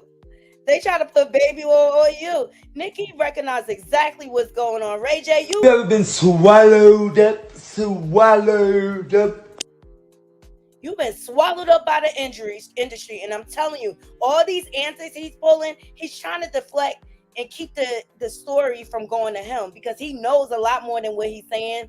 And Nicki Minaj is doing a good job of exposing him. I have to give credit where credit is due. She recognized Bull Swinky when she sees it. Joking too much about this bad thing that... If you try to be funny again... Bad thing that's happening. And then I said, should I come out with RayJ jelly? Like you're joking about it. I'm promised. I said... When there are several people traumatized from what I can, and I don't know anything to be proven true, but I'm just saying people yes, we're saying the same thing. Yes. I'm just saying that I guess obviously a little bit. Jelly? I said, if I said that, would that be funny? I said, I don't think that's funny. So stop doing the baby oil jokes. That was my whole campaign. What kind of baby oil jokes are people doing to you? No, not to me. Just I see a lot of baby oil jokes. And I said, should I come out with RayJ jelly? I said, ha, that shit ain't funny. Oh, so stop doing that when there's victims that's going through stuff. That's what my main point. It's just, I don't understand why it's coming off in a way where people not understanding the political side and the voice that I'm trying to be for the community. I'm trying to be the main voice. I'm the main voice of the community when it comes to politics. RayJ, you are not a voice for the community. Like, I give him this. He's a marketing genius. He knows how to make bread and stuff like that. But I'm not looking to RayJ. When it comes to shit, I'm on the news. What were Puppy's children saying to you? They was just upset about everything, and like they had every right to be. On what? Upset about asses is being taken. It's almost giving Orlando, sweetheart. Oh, she said it's almost giving Orlando Brown. Thumbs up this video. Hey nephew, I see you. I appreciate you. Naughty Crew. Again, this is how I feel when RayJ talks. Like, he will forever be RayJ's little brother, but what you just said is one of the most insanely idiotic things I have ever heard. At no point in your rambling, incoherent response were you even close to anything that could be considered a rational thought. Everyone in this room is now dumber for having listened to it. I award you no points, and may God have mercy on your soul. Pray for him, because he's an idiot. And I don't know. I promise you. That's like, if that's what you were trying to give. I swear to God, it's not giving Orlando because I just did it. I know you wouldn't get on here and disrespect yourself. I promise you. I just did a one-on-one with Orlando. Even though I love Orlando, but I'm just saying, like, I would hope you're not trying to act like him. Orlando's on drugs. Are you? What? You? Absolutely not. Do you drink? Yo, the nerve of him talking about Orlando's on drugs. So are you, RayJ. It is alleged that you like that cocaine. Absolutely, I'm drinking now. Well, sweetheart, the fuck does it matter then? No. Meaning like, you know, everybody drink. Everybody's drinking. Everyone doesn't drink. You don't drink, Nicki? No. Mind I smoke. your business. When it comes to shit, man. I'm on the new. What were Puppy's children saying to you? What were y'all arguing about yesterday? That would tell me what I need to know. What we was arguing about yesterday is that first off, they tried to fight me before in a hotel. They said, Justin said, let's take a fade. I don't like what you're talking about with my pops. Respectfully, CBJ is saying, yo, CBJ, I can't add anyone. For some reason, Instagram won't ever let me add anyone. And when I try to, it says that I'm adding them as a moderator. Now, where the hell Stevie J been? Okay, he been ghost town. He been ghost town for a minute. Okay. Thumbs up this video, Naughty Crew. I think Nicki Minaj is like, I call Bull Swinky. So, yeah. I don't want to. And now, Soldier Boy, can you undo yourself as a moderator, please? Pause. No, nothing. I don't know where that came from. I'm sorry. What you said? Nothing. What were y'all arguing about? Yeah. All right, so that's that live. Hold on. I think there's a part 2. Let me see what that's about. I didn't have a chance to look at it. Y'all let me know what I think Nicki Minaj was trying to sun him. And I think she know RayJ is full of ish, okay?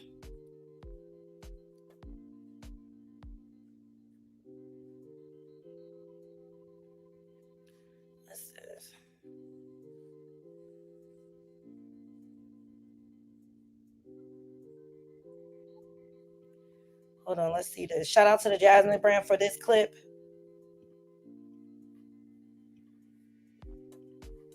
Okay. Wait, what the last thing cut out, and I want to make sure I heard everything. Well, what is it that you do? I'm a barb. Huh? I'm a barb. I'm a barb. I have become alive. And actually, I was mad at you for a minute, but that's just because I'm a brother. But I love you, and I know you don't care about none of that. We never got to talk about that because I'm still a barb. We wouldn't talk about that on here, but yes, that's that was very outrageous. I know, but I still, I love you. Someone said I talk like a Disney villain. Now, if I'm the villain, who are you? I can't be the superhero because that's impossible. I've never been that. I can't. I can't. There's no way I could do that. So I guess I'm villain junior. Were you raised in church? Yes. I had to go to choir rehearsal. I had to go to Bible study. I had to go Saturdays, Sundays. Like, it was a lot. It was a lot. You didn't enjoy it? I love you, Pops, but no. I hated it. My sister loved it, but I didn't. I couldn't. It bothered me. But I love RayJ, if you don't want to be forever known as Brandy's little brother, stop bringing her up, okay?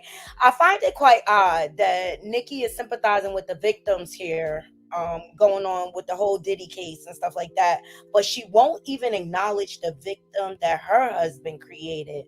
I just find that ironic, Naughty Crew. I just find it like... That's suspicious. That's weird. I love some of my homies that's in church. It bothered you? Yeah, because if I didn't go, I couldn't play outside. Like, it's almost like going to school. So you got to go to school, you got to go to Bible study. I don't got 2 hours to play with the homie. I grew up in church, and it's nothing like going to school. Well, my sister loved it because she was the main singer. Didn't ask you that, sir. This is a court. This is a court. Okay. You know, I was on Miss Pat Settles It, so I was a juror before in court. I've been a juror for I've been doing jury duty a lot, so I'm an expert. You're changing the subject. No, if you want me to be a juror on whatever show, I'm available. Anyway, listen. Yes. The blood of Jesus. I love the blood of Jesus, the blood of the lamb.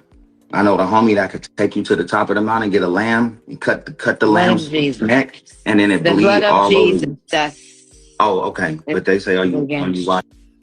I believe that. Thank you, Adriana. She said he's about to get canceled. Great is never a joke. I thought Cat Williams said that at the top of the year. Why does nobody listen? Tell said Nicki Minaj makes my SSA itch. I think you meant your behind. Okay, she needs to end.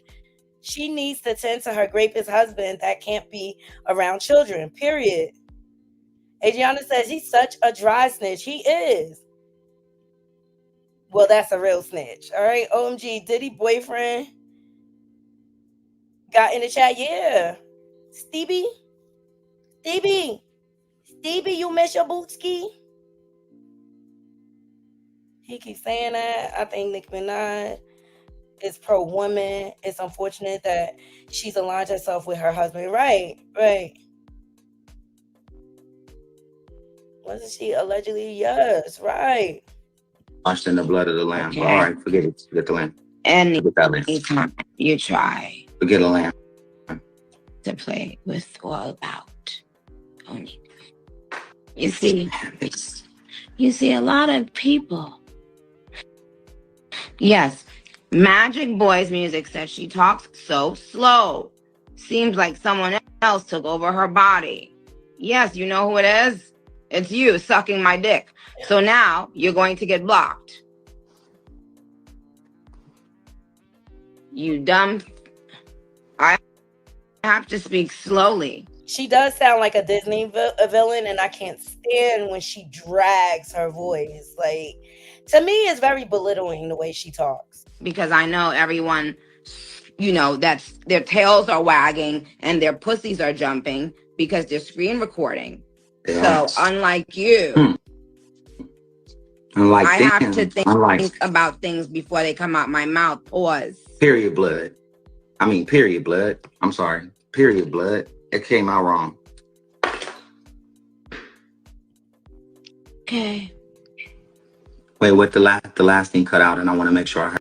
Yes, she is very so much a male identifier. Okay, Nicki Minaj is a male identifier. Judging, just going back to her supporting her brother and things like that. So she's definitely a male identifier. Let me see. I thought I saw something where it says part 2. Yeah, let's see what this is. Okay. Nicki Minaj loved to challenge men, but her own. It's the double standards. That's a Hollywood thing, this double standards. Do it myself, but I don't. Are you coming out of the closet? No. I was just when will you? I can't. Huh? I can't. If there's nothing in the closet, I can't come out with it. But shout out to the gay agency. I do have a gay agency. The what? The gay agency. It's a full-on agency. Did he just say a gay agency? I can't with him. RayJ, I just wish you would just.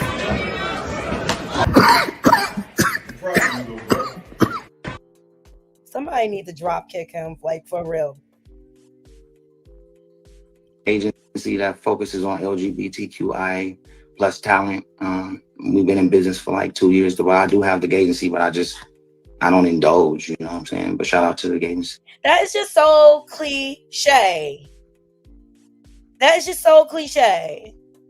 If you want to come out with an agency, come out with an agency for all.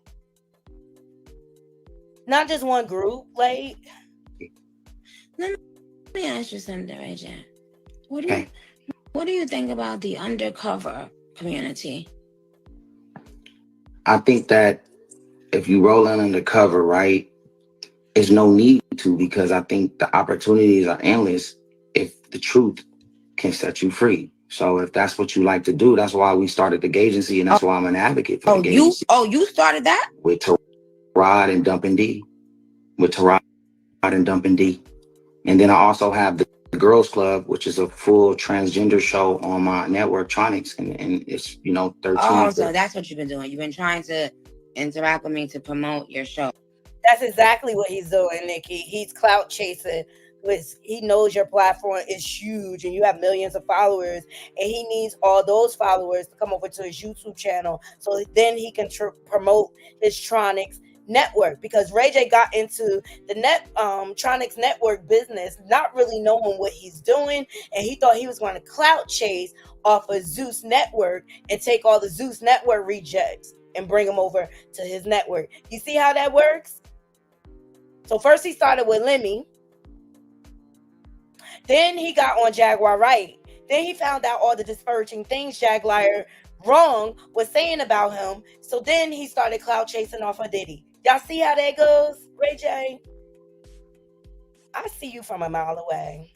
Oh, I guess. No, you was talking about gayness with myself, but I don't. Are you coming out of the closet? No.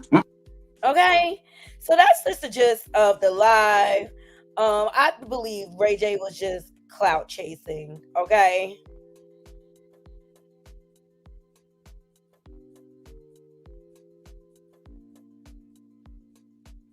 He needs to show up. Naughty Crew, when RayJ speaks, I can't even take him serious. Actually, I feel like What you just said is one of the most insanely idiotic things I have ever heard. At no point in your rambling, incoherent response were you even close to anything that could be considered a rational thought. Everyone in this room is now dumber for having listened to it. I award you no points, and may God have mercy on your soul. The men that are undercover or in a closet, here's some of the signs that like they're battling. They are womanizing like crazy. They got baby mamas everywhere. They really have a disdain for women in the shows, okay? They knocking women between the washer and dryer, and also they are taking it. That tells me that you are suppressing your true sexual identity. Notice all the behaviors that the diddler has carried out through the years, okay? And they also usually have an unhealthy relationship with their mother. Brandy said that on the reality show. She couldn't stand that her mom always coddled RayJ. That's why Brandy backed up for him, because she felt like her parents would make excuses for his bad behavior. Hence, why he is a little boy trapped in a grown man's body. RayJ has never grown up.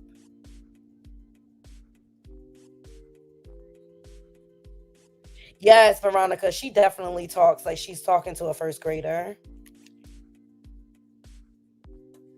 Tell said, we're the men that actually like women. I feel like the He-Man Woman Hater Club has been real loud and proud here lately. Exactly. He's always plugging his business, right?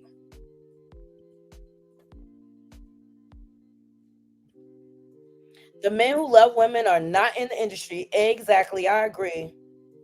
Oh, the stud is coming out.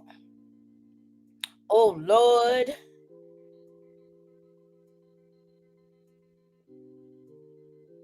OMG, I've never watched all this. Thank you, Naughty, for sharing. Absolutely. It's my job to bring y'all the deets and the tea. Okay. But RayJ is a clown, Naughty Crew. RayJ is a clown. And speaking of these men that are running around essaying and raping people, Metro Boomin is being sued. Please thumbs up this video. Oh, also, Nicki Minaj made him sing One Wish. Like, we need RayJ to sing, child. After the versus battle, we like, RayJ, you done smoked all the octaves out of your voice. Here we go. Shout out to Spiritual World for capturing it. This is the only way I can get you right back in. If so, then searching I'll go. Then I can have you for sure. Then you'll be loving me, holding me, kissing me. Damn. Ooh, my heart dropped. So girl, don't tell me what I'm feeling is make-believe. Second chance with you. I probably check myself in to some kind of clinic. Couldn't be alone because without a girl in my life. A girl or a judge? My name is Judge Chandler. Second one, I'll take yours and fill it all up, yeah. But I don't need a lot of wishes, cause I'll be okay if I get one. Cause it's the only way I can get you right back in. If so, then searching I'll go. Then I can have you for sure. Then you'll be loving me, holding me, kissing me. Damn. Ooh, my heart dropped. So girl, don't tell me what I'm feeling is make-believe. Second chance with you. I'll probably check myself in to some kind of clinic. Couldn't be alone because without a girl in my life. A girl? Ciao. RayJ, do not quit your day job because Nicki Minaj sings way better than you. She can carry a tune way longer than you. Y'all let me know what y'all think about RayJ vocals because I say boo, boo, tomato, tomato. Where is the Sandman when you need him? Okay, y'all remember the Sandman from the Apollo? We definitely needed the Sandman on this one. Okay, Naughty Crew, that's how I feel. All right, so yeah, boo, tomato, tomato. I think I'm gonna torture people with that. I think I'm gonna torture people with that clip. If I had one wish, let's play it one more time. Let's play it one more time for the haters. It's the only way I can get you right back in. If so, then searching I'll go. Then I can have you for sure. Then you'll be loving me, holding me, kissing me. Damn. Ooh, my heart dropped. So girl, don't tell me what I'm feeling is make-believe. Second chance with you. I'll probably check myself in to some kind of clinic. Couldn't be alone because without a girl in my life. A girl or a judge? My name. Naughty Crew. Put hearts in the tracks if you love RayJ vocals. Put tomatoes in the tracks if you feel like me, okay?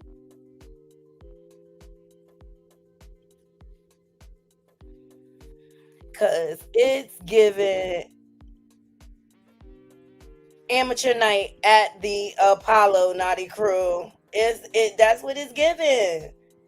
That's what it's giving to me. I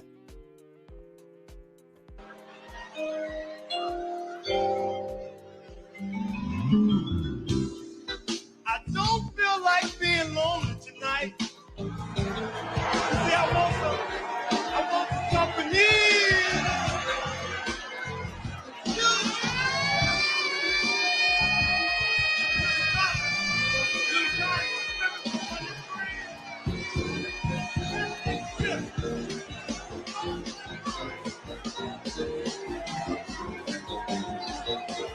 Get him, Sandman. Get him, Sandman. Get him. Get him up out of there. That's what it's giving, Naughty Crew.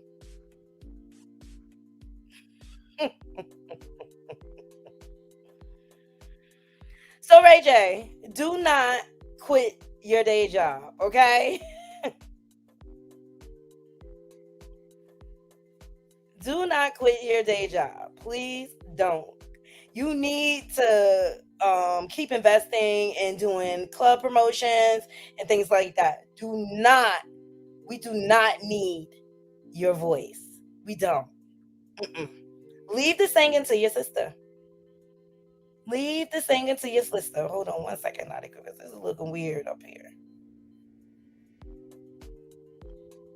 I don't know why that's okay.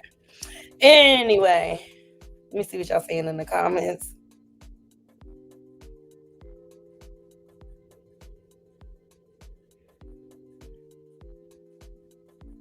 You need to fast drugs soon. Nephew said, Garbage Tell said tomato, tomato, tomato. Ooh, you can tell he's a man child. Woo! Adriana said he need to take a tablespoon of honey, lungs smoked out. He always sings like trying to sing while taking a dump. I agree. I agree. All right, let's get into Metro Boomin. He's being sued. All right, and it's civilly, not criminally.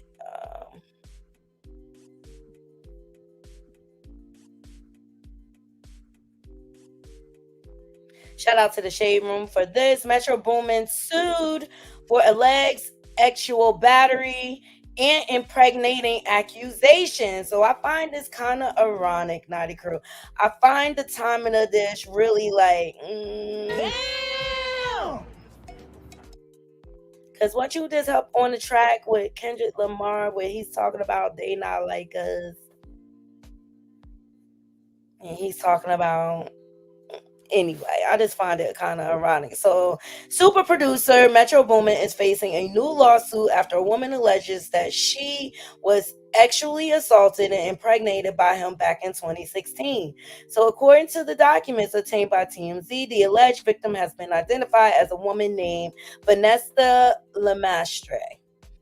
She claims that at the time of the alleged incident, she was mourning following the loss of her 9-month-old son. However, she and Metro hit things off during a trip to Las Vegas in the spring of that year. So Lemastre claims that in September of 2016, she visited Metro at his studio and took half a Xanax pill and a shot of alcohol to cope with the passing of her son.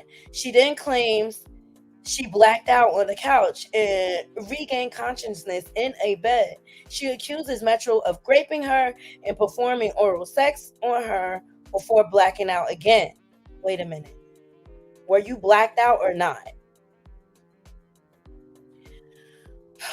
After waking up again, Vanessa says Metro informed her she was inside of a Beverly Hills hotel room and it was time to go. She said she had no memory of how she got there.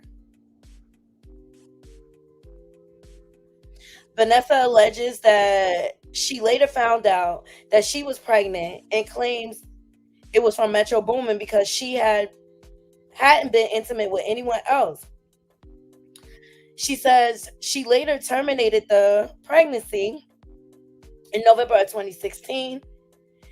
She said she later she accused Metro of speaking on the incident the following year on the song Rap Save Me. Wow, okay. She is now seeking unspecified damages for mental pain and anguish, as well as punitive damages. Metro Boomin and his team have not yet addressed the accusations. So let's Rap Save Me. Let's look at these lyrics.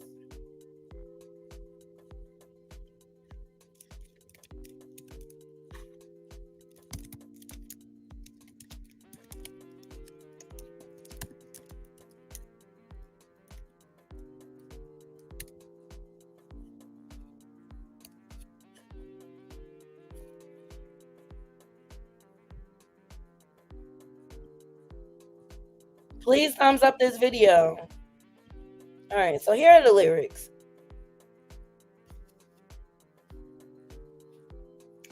Let me see. Gay or Duffel got a lot of racks. Louis Vuitton got a lot of racks. Yeah. My carry-on got a lot of racks. Everywhere I go, I got them racks with me. Yeah. You dig? For real. Hey, if you young Metro don't trust you, I'm going blicky you, okay? I'm gang banging and I'm dangerous. Smith & Wesson, and it's stainless. Brand new Rari. I'm finna paint it. She took a Zanny, here it is. Then she fainted. I'm from the gutter. Ain't no changing.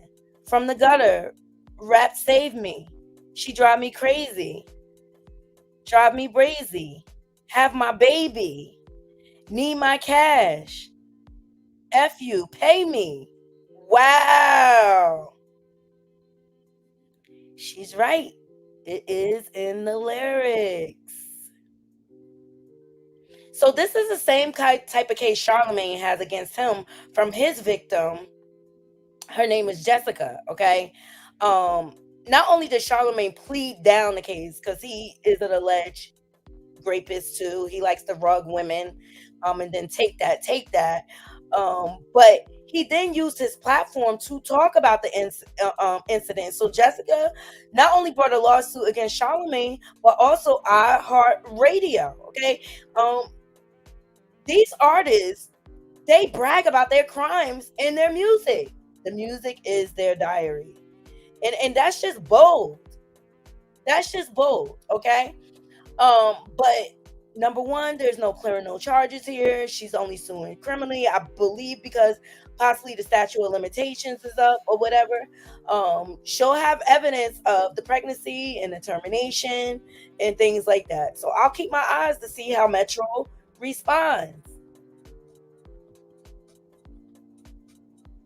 Tell says, so disappointed in Metro, but if he did it, he needs to go to prison. She's only suing him civilly, so there's not going to be any jail time. Unless other women come out, like they did to Diddler. He did hit one note. He need to hear him when his lungs are back.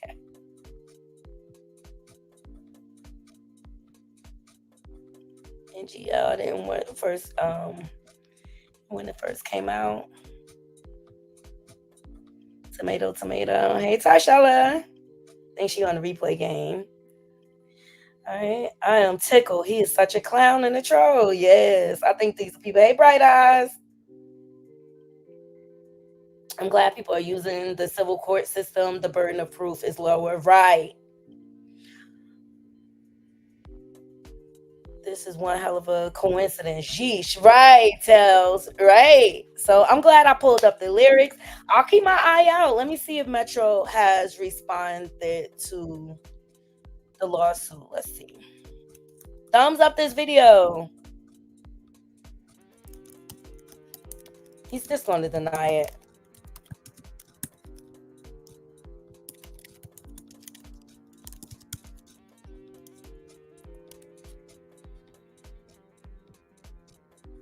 All right, yes, they did respond. Shout out to the Los Angeles Times.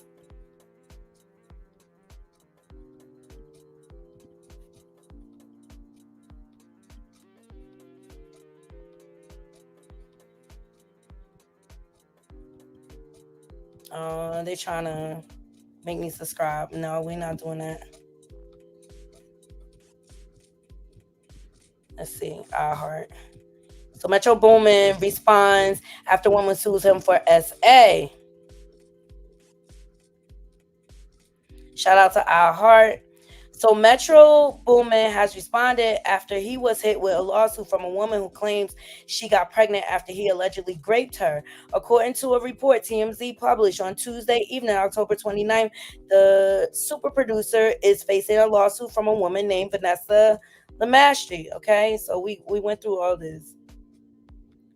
All right, so here's his response, and he responded through his lawyer. This is a pure shakedown. That's what they all say. Wayne's lawyer, Lawrence Hinkle II, said, "These are false accusations. Mr. Wayne refused to pay her months ago, and he refuses to pay her now.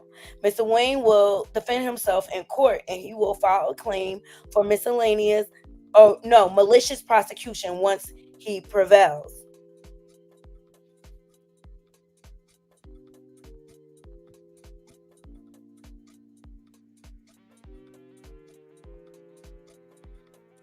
And how are we going to prove that the baby is his, though? That's the question that comes up to me. And I'm not saying she's like loose or anything, but how do you know the baby was his? I think that's a valid I don't know. I'll keep my eyes out, but he gave the normal generic response. This is a shakedown, it's a money grab, and things like that. So we'll see how it plays out in court.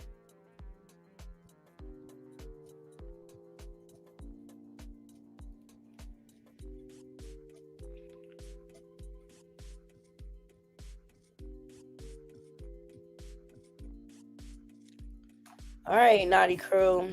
So let's get into the rock tarts. All right. So there are so many people coming out windmilling on behalf of Krishan and on the behalf of Taseki. All of the other sisters are kind of backing Taseki up, saying that Krishan is lying. Okay.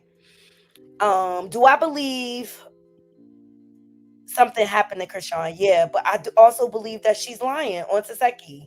And even still, like I always, and I stuck to this and I stand on business. When she first made the allegation, you could look at my old videos. The first thing that came out of my mouth is, what happened to Taseki? Now, the family pathology is sick. Her older sister China has came out and spoken and said like the actual abuse started with the grandfather, and that the grandfather was caught molesting a baby. Okay. So this has been known in the family, and I feel like Charlotte was really negligent with her children because she knew about these allegations, but Charlotte was going back and forth to prison, so the kids were being left with the grandparents, right? Their father in jail, mama in jail. So the apple doesn't fall too far from the tree, right? So I feel like these behaviors are learned behaviors, okay? Because look at the pathology of the family.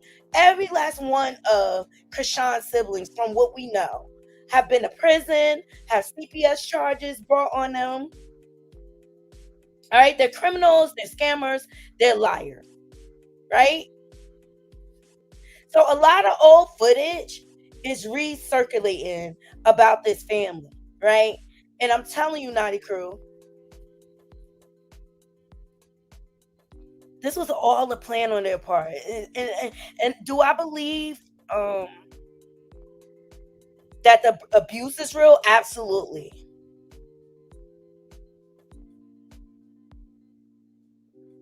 And for whatever reason, they will not address Tristan, Krishan's nephew. It's strange to me. None of them. And he named several of them as being abusers. Okay? Let me see. Now, Krishan's sisters have been out here windmilling. I can't tell if they're in support of Taseki or not. But everybody's coming out with their opinions. Hold on. Let's see something.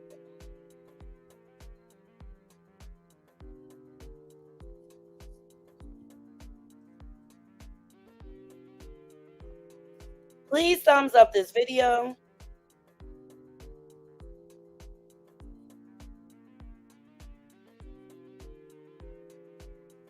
But like, I feel like the family talks out of both sides of their mouth. I really, really do. Okay, so let's start with this old clip.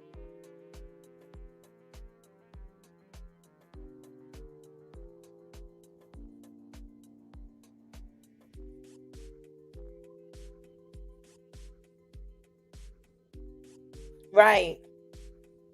Sorry for your what you went through, Tell. Like, I just don't like when people play with stuff like this on the internet, because you re-victimize a lot of people. And I just really feel like this family is so toxic, and they really need to get off the internet and really go get the help to heal.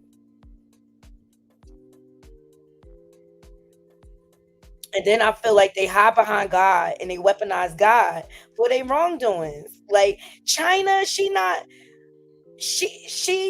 so many abuse allegations. Tessa came out and said that she made her kids eat poop and things like that. Like, nobody's hands are completely clean here. So shout out, who is it? This is an old clip with Tristan and China. Y'all gotta stop believing these stories. Yeah, my mom say anything because she trying to blend in with these internet people. She need to stop doing that shit. Yeah, I'm the one that know how to do this internet shit. She just getting used to it. I ain't want to end this. My mother been money hungry. I got paid from that check. My mother asked me for $7,000. Telling people you talk to the wall. I can't ask my mother for $100. I ain't Tristan. I'm not doing all that. The lady that did, the time I did go to that. Y'all gotta stop believing these stories. Yeah, my mom say anything because she trying to blend in with these internet people. She need to stop doing that shit. Yeah, I'm the one that. All right, so this was posted by Chastity, the scammer, okay? The one that is accused, okay, of deleting and setting up her baby daddy and ex-men, okay? Like, none of these people are credible to me, and I think they'll do anything to garner attention from the internet, and I just think they're all, like, really, really foul people. I really, really do. And you cannot believe anything that they do. Only person I'm standing behind is Ronnie right now, because he really is trying to press for the best interest of Junior, because I feel like he's at risk. I don't feel like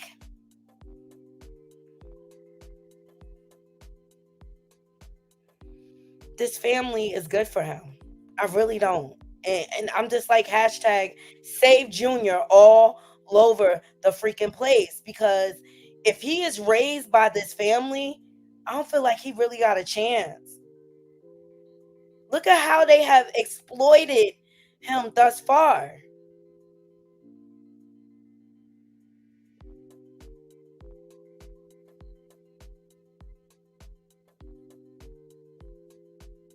So you cannot trust anything that comes out of these people's mouths. They're all pathological liars. I promise you that. And that's the only thing that's been proven.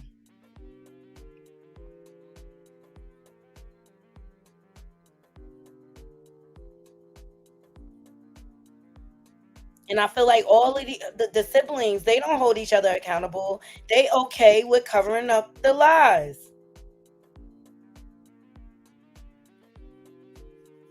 And I think they just know what trends, they know what trigger words to say to get the internet popping.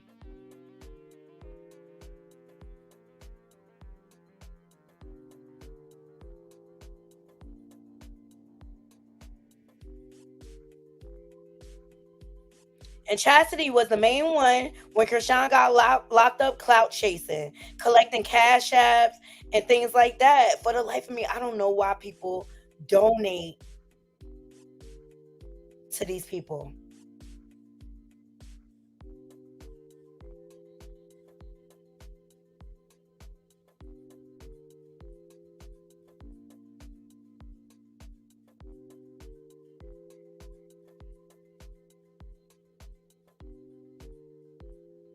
But even Ronnie is speaking on Chastity and how she deleted her ex. Everybody's saying everywhere that she set him up. Like, these people are diabolical. They're dangerous. You got to remember, they're all criminals. Chastity, she just was in prison last year.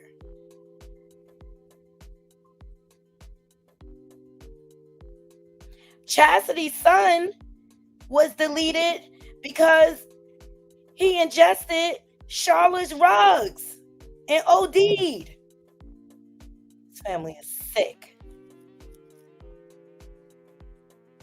This family is sick as they come. So Blueface been telling us all along, like, and I think that's why Ronnie is fighting to get Junior, because he knows what Junior's going to be exposed to.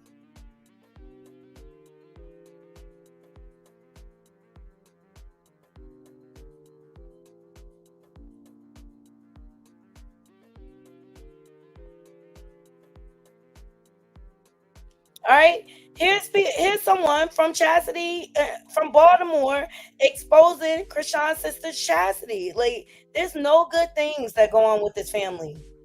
So your comments ain't gonna be nothing but bad. And I'm mad that my best friend died fucking with your karma. Your life is fucked up.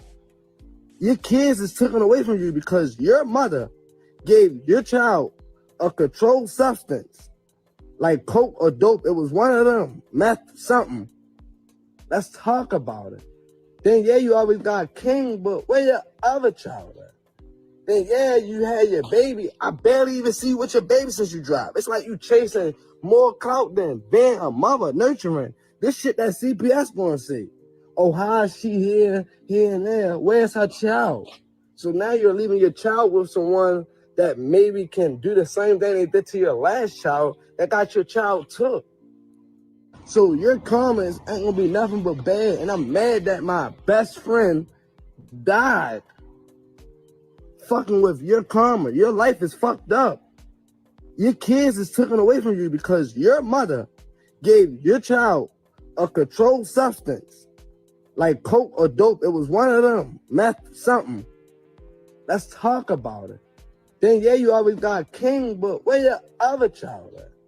Then yeah, you had your baby. I barely even see what your baby since you dropped. It's like you chasing more clout than being a mother, nurturing. This shit that CPS gonna see. Oh, how is she here and there? Where's her child? So now you're leaving your child with someone that maybe can do the same thing they did to your last child that got your child took. So All right, and it's even Ronnie dragging her. And Chastity, the backdoor queen of the city. Shut your mouth. You got trauma. Smoked. That's what he's saying. And you let your own son overdose on dope. And now y'all leading Junior down the same exact path. I don't blame Sean, but I'm holding her accountable through her awareness.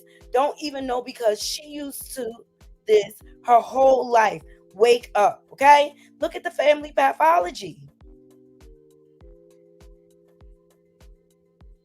And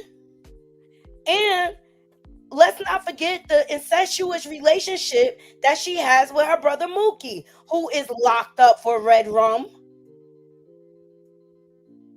Okay, District Court of Baltimore City, the state of Maryland versus Malone, Chastity, criminal SOC application, case status closed. Chastity Malone,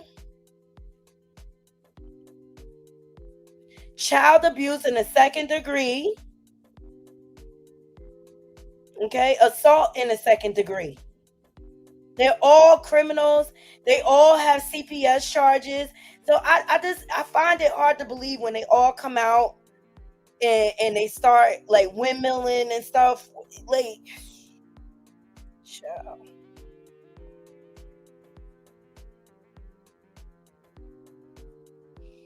I just feel like they all talk out both sides of their mouth, and now we know where Krishan gets her lying ways from. It's the family.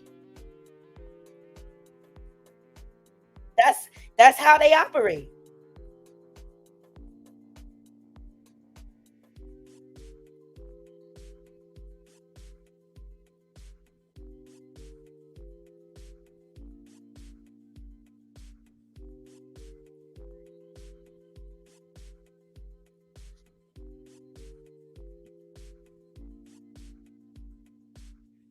No.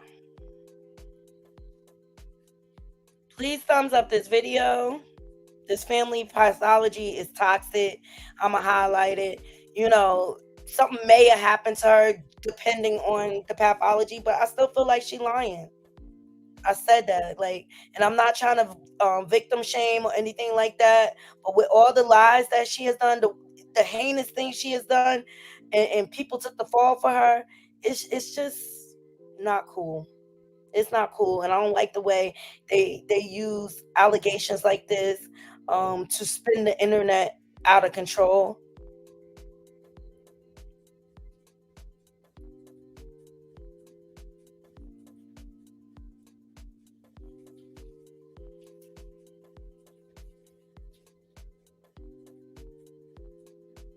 And quite frankly, I wish this family would go away. All right. So in regards to the allegations, Chastity, she comes out windmilling and saying her sister lying. Whose side are you on, Chastity? Like, get the fuck out of here, okay? She says, and this is the female Mookie, that's her page. She said, no one can pay me to lie or be fake. I'm not cut like that. But you will scam the world. You'll scam the world for money, but you won't lie. It's not about how am I taking a side because I'm not being fake or lying. This live, how long ago was this with us? 3 before I got caught on my warrant. So Krishan's sister Chastity admits Krishan is lying and she couldn't pay her to lie on Tasiki.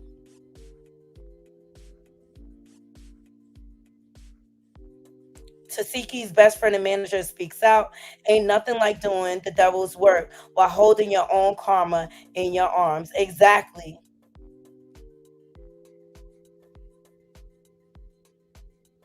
Then Tasiki says, this is hurts on a whole different level. How you trying to take me on chest trauma and say it's yours?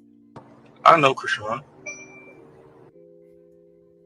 And I gather it will hurt, you know. And at the end of the day, Tasiki was a child too.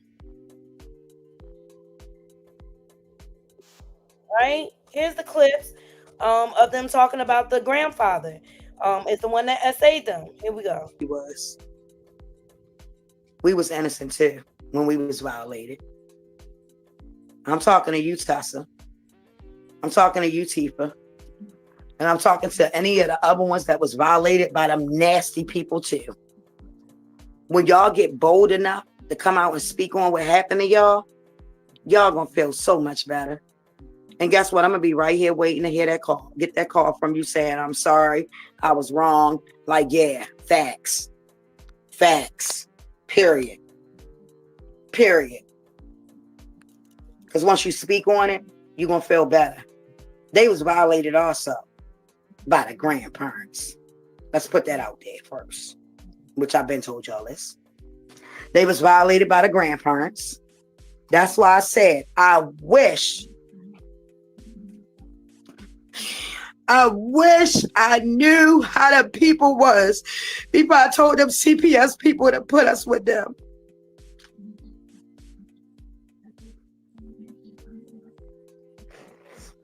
Because it probably wouldn't have happened to the ones that it happened to. But until they admit it and put it out there, y'all ain't gonna be right. Y'all gonna keep going through the mental crisis and breakdowns and all that. Y'all gonna keep going through it. Period. Until y'all put their asses out there.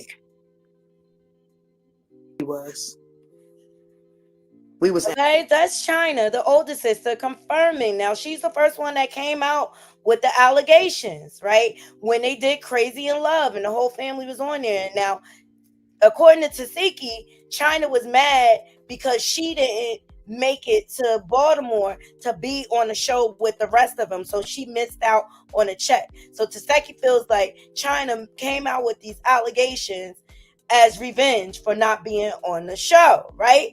But I believe like it had to start from somewhere. Came from the grandparents. Shout out with riding with your girl Ryder, okay?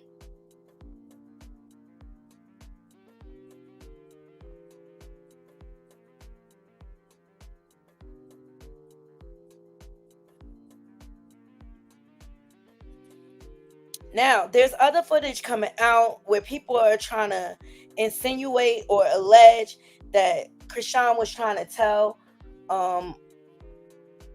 after she won the Ultimate Warrior, she was trying to hint at being violated. But before we get there, there's her other sisters that came out, okay? Krishan's oldest two sisters, Tareen and Tessa, speak out in defense of Taseki, right?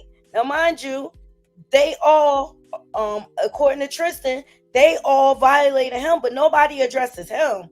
They only address Krishan. It's weird to me. All right, so this is Heaven Sent. think this is Tory. Sometimes the opportunity isn't the money, but the ability to turn it down if it's not in alignment with your values. That's creating two opportunities to do the right thing and not compromise your vision.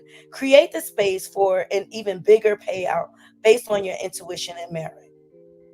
Basically, she's trying to say Krishan did this for the money. She also said, I wish we hated our own sin as much as we hate everyone else. Hashtag examine yourself. And this is Tessa. She said, facts. Only unhappy family members gossip about their own family. Then Tessa said, y'all need to stop lying on people. Ain't nobody did nothing to you. You felt some kind of way. And instead of communicating with them, you switched up, ran your mouth, built a team, and convinced them to feel like you. Now all of y'all are mad because that person caught on, felt y'all vibe, and is choosing to stay away. Don't get mad because they took the knife out of their backs and start cutting ties with you, I guess. I don't know. To me, it's not, I don't feel like they taking one side either way. I don't know. What do y'all think? Now, this is Taseki Bestie. She said, her name is Tay Tay. She said, ain't nothing like doing the devil's work while holding your own karma in your arms. Child. Telling you. Krishan is sinister. She diabolical, child.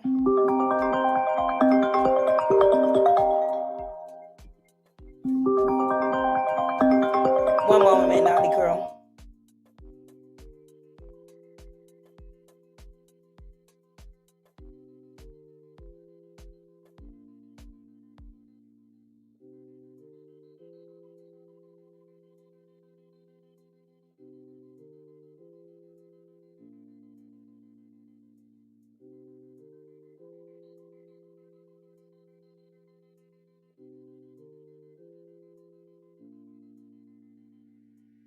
Sorry, that's my daughter.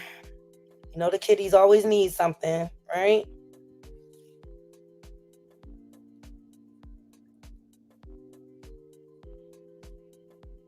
All right, and so then people are like pulling out old footage and trying to interpret things, and I just say, like, I'm not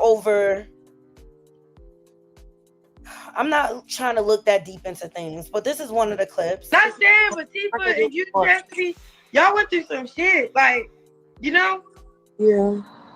Like, nobody never, you know what I'm saying? I never personally went through something that took my level, like my childhood away. The only thing that took my childhood away was like mommy always sleep and being at friend's house, but that's it. I don't know. I told my young self, it's okay to not be okay. But I don't know. What would you tell your young self, Tifa, to be more confident? I was blessed. Not saying, but Tifa and you, Jesse, y'all went through some shit. Like, you know? Yeah. Like, nobody never, you know? All right, and Tasiki posted this. It's going all around. Some people are trying to say Krishan was trying to say then, but was scared to say that she was coming out, that she had trauma. All right. So then there's this clip too. People are trying to say she was trying to speak up about the family trauma and the family secrets, and they're trying to say the family got mad. Okay, here we go. I watched a little video, and yeah, it said that I went through abuse. I didn't say who exactly I went through abuse with, so don't put it on my dad, because my dad, he was rough with me, but he ain't never really abused. But yeah, that was that. I want to clear that part up, and I don't know what else. What you gotta say about it? I just want to know. It's upsetting me and my sister that if we can't party at Fox 45, then where can we party at? people fight at their weddings all the time. If you was beefing at that wedding, you should have been beefing at that wedding. Why would you bring that to somebody else's cup? That's sad. All right. That's all I had to say. That's all she had to say. It's upset me and my homegirl that we can't party, and we never said nothing about my mother. We would never disrespect my mother like that. All right. Hi, YouTube. Hi. So basically, what y'all reading is I want to clear up my story, but I'm also going to let y'all see the interview because it did happen. You know what I'm saying? I did explain a lot. But how they chopped it up, it kind of made it out of context a little bit. Like we was trying to make our mom look like some badass mom. Yeah, I really do love my mom, like real shit. She is the only woman that we love her. That like you know, made me love God, made me fight for my life, and always. We said all of that actually. Yeah, and then be upset about it. I couldn't handle it, so I walked off and cried. But it's the truth. We can't be mad at her for telling her truth. And everybody has their own truth. Like, okay, so my sister Tessa basically just texted me and said, "I'm so sorry for Krishan. I feel this is our big cousin. This is a fight right now. We can fight right now, but I'm still gonna beat it." But I don't know. They try to make it seem like, well, I don't have enough money to tell a real story on my own, and I'm chopping it up the way I want to chop it up. Fox chopped it up the way they want to chop it up, so that's what it is. Okay, I have nothing to do with that. But what you're about to see is, you know, some shit that's gonna make you want to cry, some shit that's gonna make you want to be like, damn, my nigga was good. Where's her endorsements at? Where's her support? What we need next to put her in line to be a millionaire? You feel me? That's what I want when you see this video. I don't want you to see no pity party. I don't want you feeling bad for me, nigga. I don't give a fuck about none of the shit I went through because I overcame it. So I don't need nobody intel or telling me how I feel because you don't know who the fuck I am. Real shit. And so, can I read it aloud? Yeah. This shit is ridiculous. At the end of the day, y'all family. Why are they acting like your sister wasn't put through hell like everybody else? This is her moment. They ruining it. Ain't no networks gonna want to interview someone whose family gonna attack them on social media. If she make it, she can help her family, including her mother. Shaking my head. She can't control how Fox News edits things as well. I feel so sorry for Krishan. Also, ain't no news network gonna paint a picture that feds ruined a family. Like, seriously? I love my cousin. So, yeah, so that's what basically how I'm coming at it. Like, don't be coming at me like I'm wrong for being honest about what the fuck I went through, bro. I told how I felt, what was going on, and that was that, bro. Like, it's female. We gotta leave. We chopped it up. Now y'all can see the video of the clip of us, you know, telling that story. I'm sorry it's out of context. My family really was mad at me, but I don't give a fuck. And then there's some of the family that just saw the truth in it and was like, nigga, that's how a child looked at things when they were little, my nigga. Real shit, bro. Your truth is your truth, and you're not apologizing. And yes, of course. Okay. Basically, y'all watched the little video, and yeah, it said that I went through abuse. I didn't say who exactly I went through abuse with, so. All right, so these are clips from the 2020 when Krishan won Ultimate Tag, and her family was mad because she exposed some family secrets and about her getting abused. Meanwhile, with Carrot Head, Tifa, standing right by her side, she was trying to clear up her truth to please them. Fast forward to her interview up until now, she has revealed a lot of her past trauma, okay? And a lot of it's directed towards her mother. Like, I believe that Krishan loves her mom, but she does not respect. Have y'all seen the interactions between her and Charlotte? All the kids talk to her like this. I done seen Tory. They very short fuse and they snappy with her. Look. Why? I don't believe in that. Children. Look. I don't have a baby no more. I'm getting a Why? I don't believe in that. Children are for the future. It's not for today. I get it. But I'm just saying. Well, give it to me. Hell no. I don't believe that. And I had 12. Ma, he don't want to have a kid.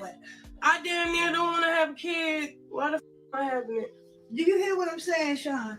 Huh? When I had y'all, it didn't stop me from working. It ain't stopped nothing. Now y'all grown and out the way. Yeah, but Mom, you stayed. I ain't stay with your father. After I got taught him, I dropped him. And guess what? The 11 didn't stop nothing. Because y'all growed up and go your way. Yeah, but I don't like who I became, Mom. I should just. What do you mean you don't like who you became? Please don't do that, Sean. I'm just saying, yo, I don't know. Mom, ask us if he want a kid, he gonna say no. I don't want to have a baby. It's not him to say. You should have zipping up then. God gives life, my child. It's not for today. It's for the future. I got 8 girls and 4 sons. I don't regret for having none of y'all. Okay. Look. It won't be. Mom, you gave great advice. Listen, I'm talking to you, Mommy. You gave great advice. Yeah. There's nothing else you can do. Don't get all upset. You really need to know that too. Mom. I'm gonna need them to get their mama some teeth. He spoke how he felt. No, but he don't know. She gonna be in danger. I studied this. I watched this. No, you have 12 children. I get it. That's her and Tessa. Let me see. What's this?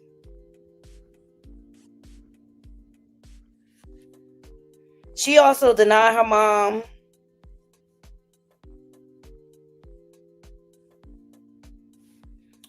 of kissing on her son. Look. Like when my mother tried to touch my stomach and I pushed her hand off of me, I only did that because she want me to keep it, and I'm in the mindset I gotta get rid of this child. Like, sorry, but like if a man consistently trying to beat you up on something about, all right, we planted it, whatever, but then didn't want the kid no more, whatever. Like, I'm not the type to be like, I'm gonna keep it regardless. I'm going like, damn, I'm gonna go through the motions. Like, damn, I'm really gonna kill this shit. So, see how she just disregards life so easily. Like, but she want us to believe she's of God. Okay.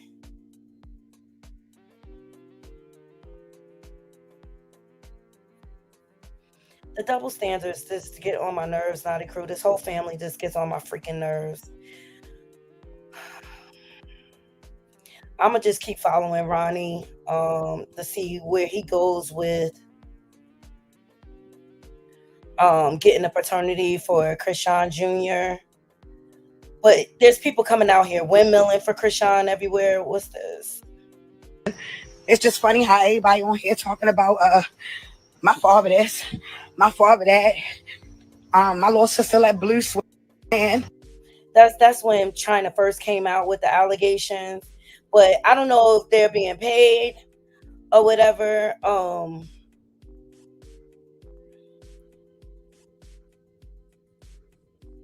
But there's a lot of people coming out speaking against Saseki. A lot of abuse victims coming out saying that they believe Krishan. Here's one of them.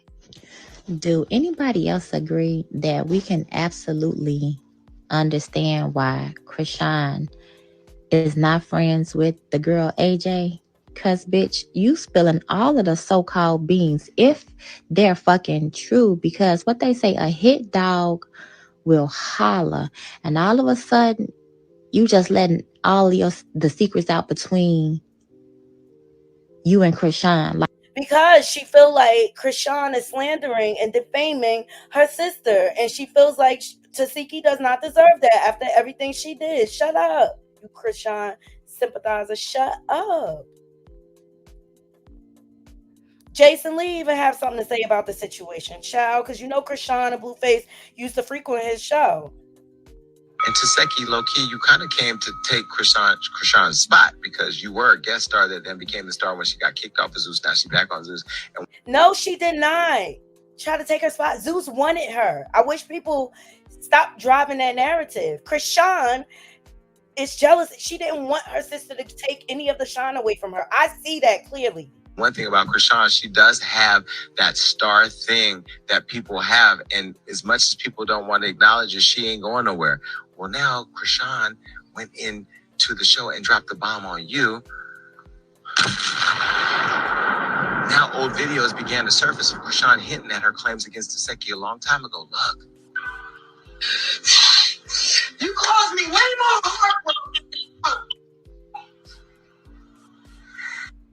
gonna speak about before this, bro.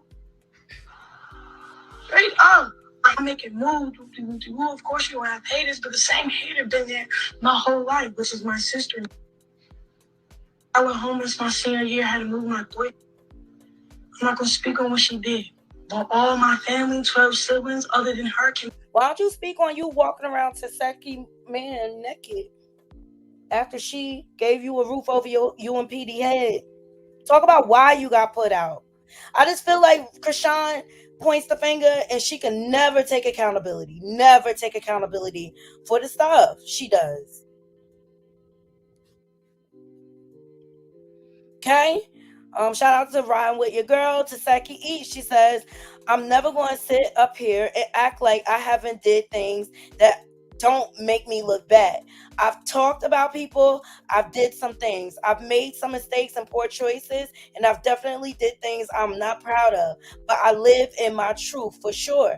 I would never sit up here and act like I don't go through shit. I would never fake it until I make it either. I'm literally an open book, but I won't let nobody use this shit against me though. One thing about it, a lie don't care who tell it, and it don't care how it affects people. It's true. It's true. So, and it looks like Taseki and Chastity Love you more. Taseki celebrates birthday. Now money can buy you lies.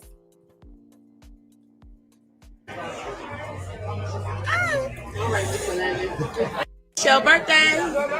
It's your birthday. You know it's your birthday. And oh, y'all so. Happy birthday to you. I don't know the name. Shout out to the Toxic Tea Lounge for this footage. Happy birthday, dear Chelsea. Happy birthday to you. Enjoy. Thank you. And then Taseki posted, and her and whoever she's paying to say foolishness will be held accountable. You don't get to make up ish like this because you on someone is because someone is elevating. No. Plus you taken away from the real victims like myself. Period. That's that butter cake. That's that butter cake. What is? All right, so Taseki's trying to move on, but I just really think she needs to stand on business and file defamation charges, you know, if it's not true, or take a lie detector test.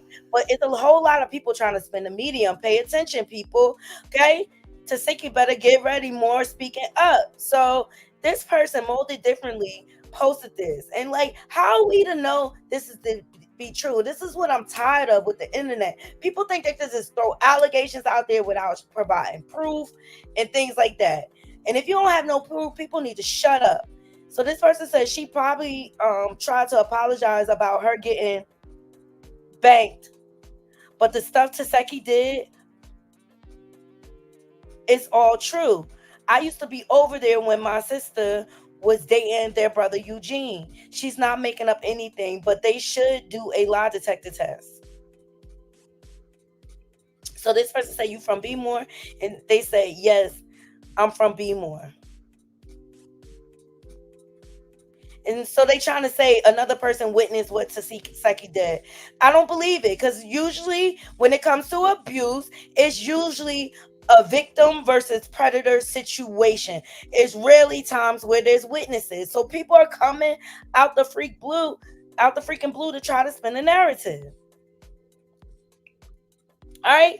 Then you got people trying to say Krishan is a great mother, like we didn't witness what she did while she was pregnant.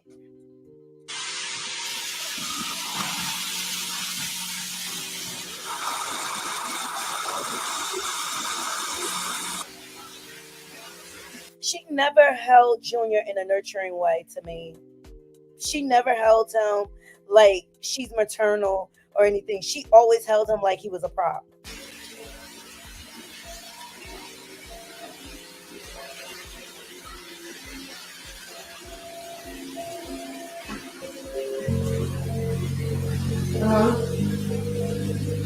No.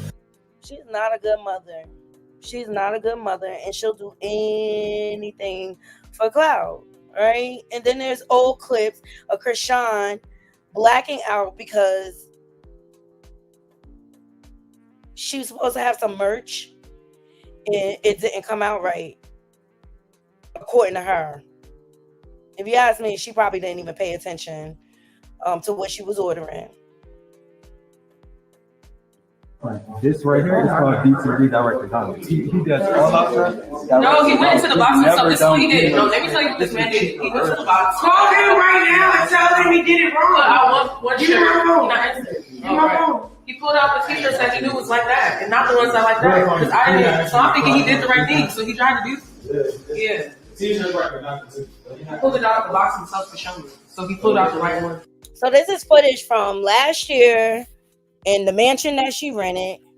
She ordered merch, and she's trying to say that it's wrong, and she's upset. To show me, because I'm doing a lot of shit. So I just was like, all right, we're at the right thing. You know, never looked in the box. Please pass me the phone. You looking for one? You work on that?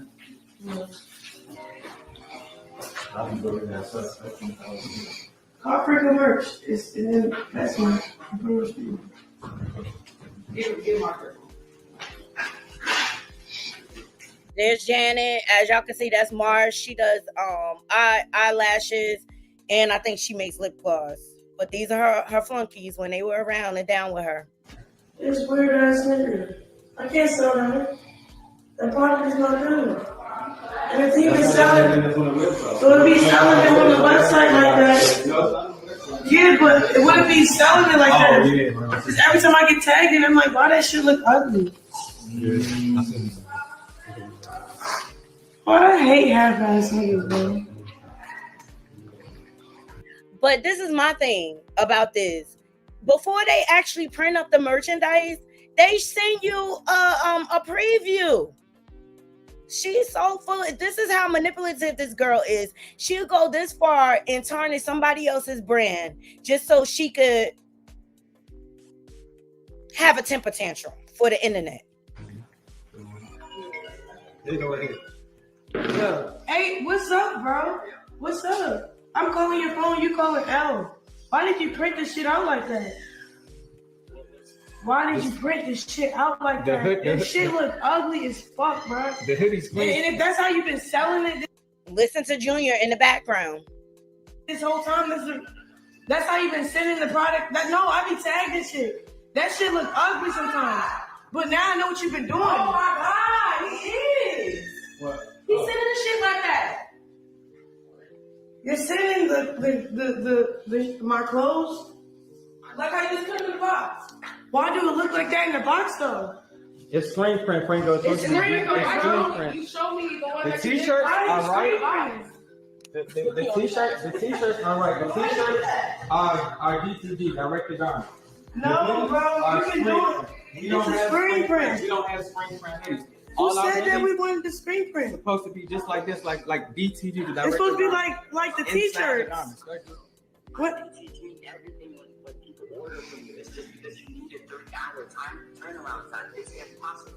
All right, so she had an outrageous demand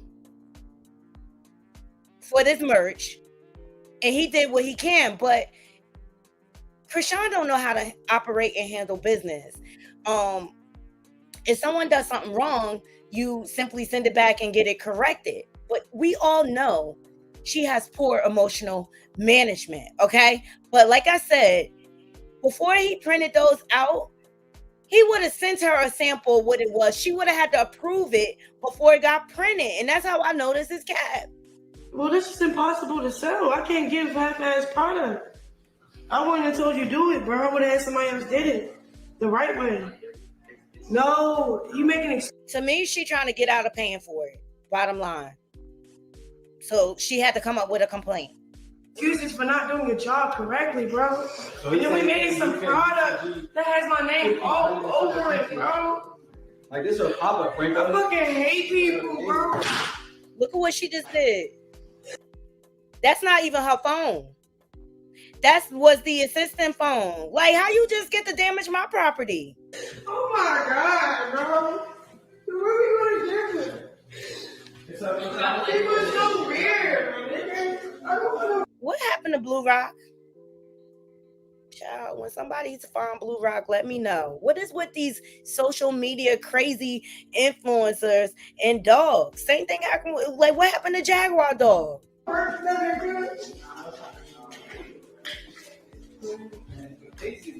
This is crazy, bro. Like, why does it look like that, bro? Why does it look like that? Call him back. Tell him his job. The fuck? Tell him to take this shit back, bro. This right here is fine. And it's just like it didn't even have to go this far, yo.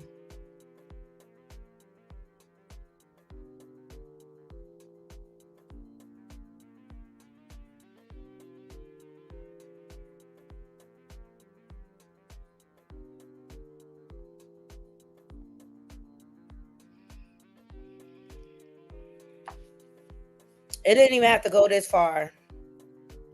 She's such a spoiled, entitled brat. What's this?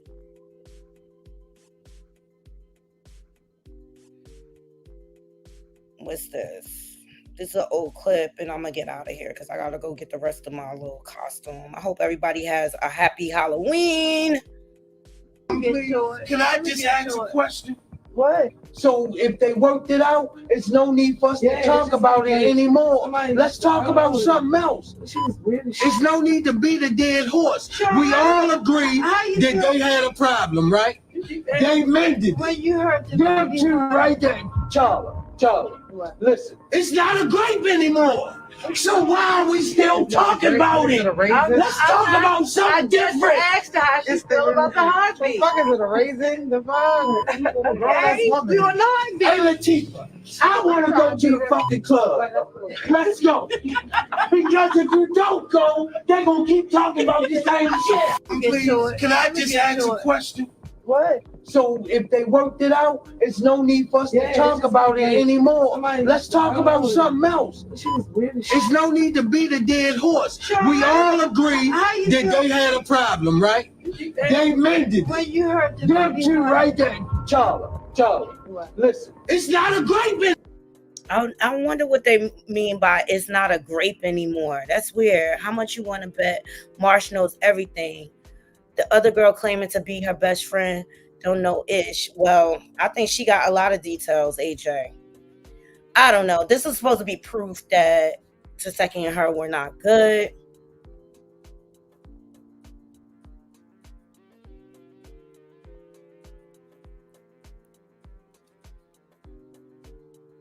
This whole family is toxic and sick as they come, okay?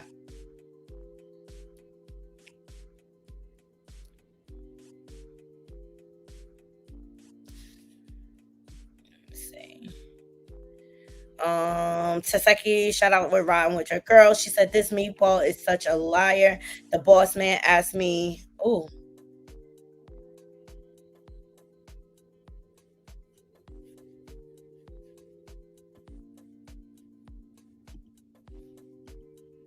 This meatball is such a liar. The boss man asked me to be on Baddies, and I said yes. Tarina Tessa didn't and don't want smoke with me. Never did. Why do you lie like this? I have nothing but receipts. And I'm still Latifah. Remember that.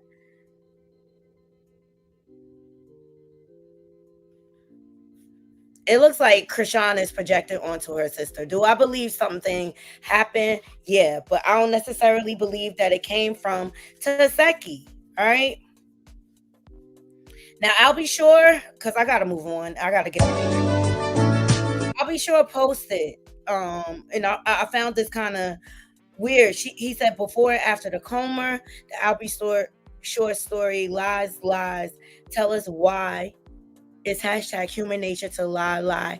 Why did you do them that way? There's so much to unpack, unravel, and undo from the calculated fiction you all been spoon-fed about the OG for decades. like a grown-ass children who also believed there was a hip-hop Santa Claus. Or when it was discovered that your ex has been in communication and providing intel to save your life while she was alive and well, prepared to be dragged, publicly flogged, and or experience a medical crisis virtually leaving you at death's doorstep. Do the authorities have a body count? Or is Albie Shore still crazy and delusional? I can't call it with your phone. The math is finally mathing that an entire very gullible generation has been completely duped and sucked in by the most expensive PR campaign known to man. He's been saying this, and he's been hinting at like justice for KP. So he always said like Kim Porter would tip him off when Diddy would be around, because Diddy was trying to unalive him. Woo! All right, guys, I'm gonna go ahead and get out of here. I appreciate every last one of you joining me. Let's leave it in the comments. Please like, comment. Thank you so much, everybody, for watching. Yeah, are you talking about Albie Shore? Yeah. I appreciate everyone donating to the channel, and I hope you all have a happy Halloween. Please follow me on my social media because I will be posting pictures with my mid-shift costume. All right. Until next time, Naughty Crew, I'm out. One.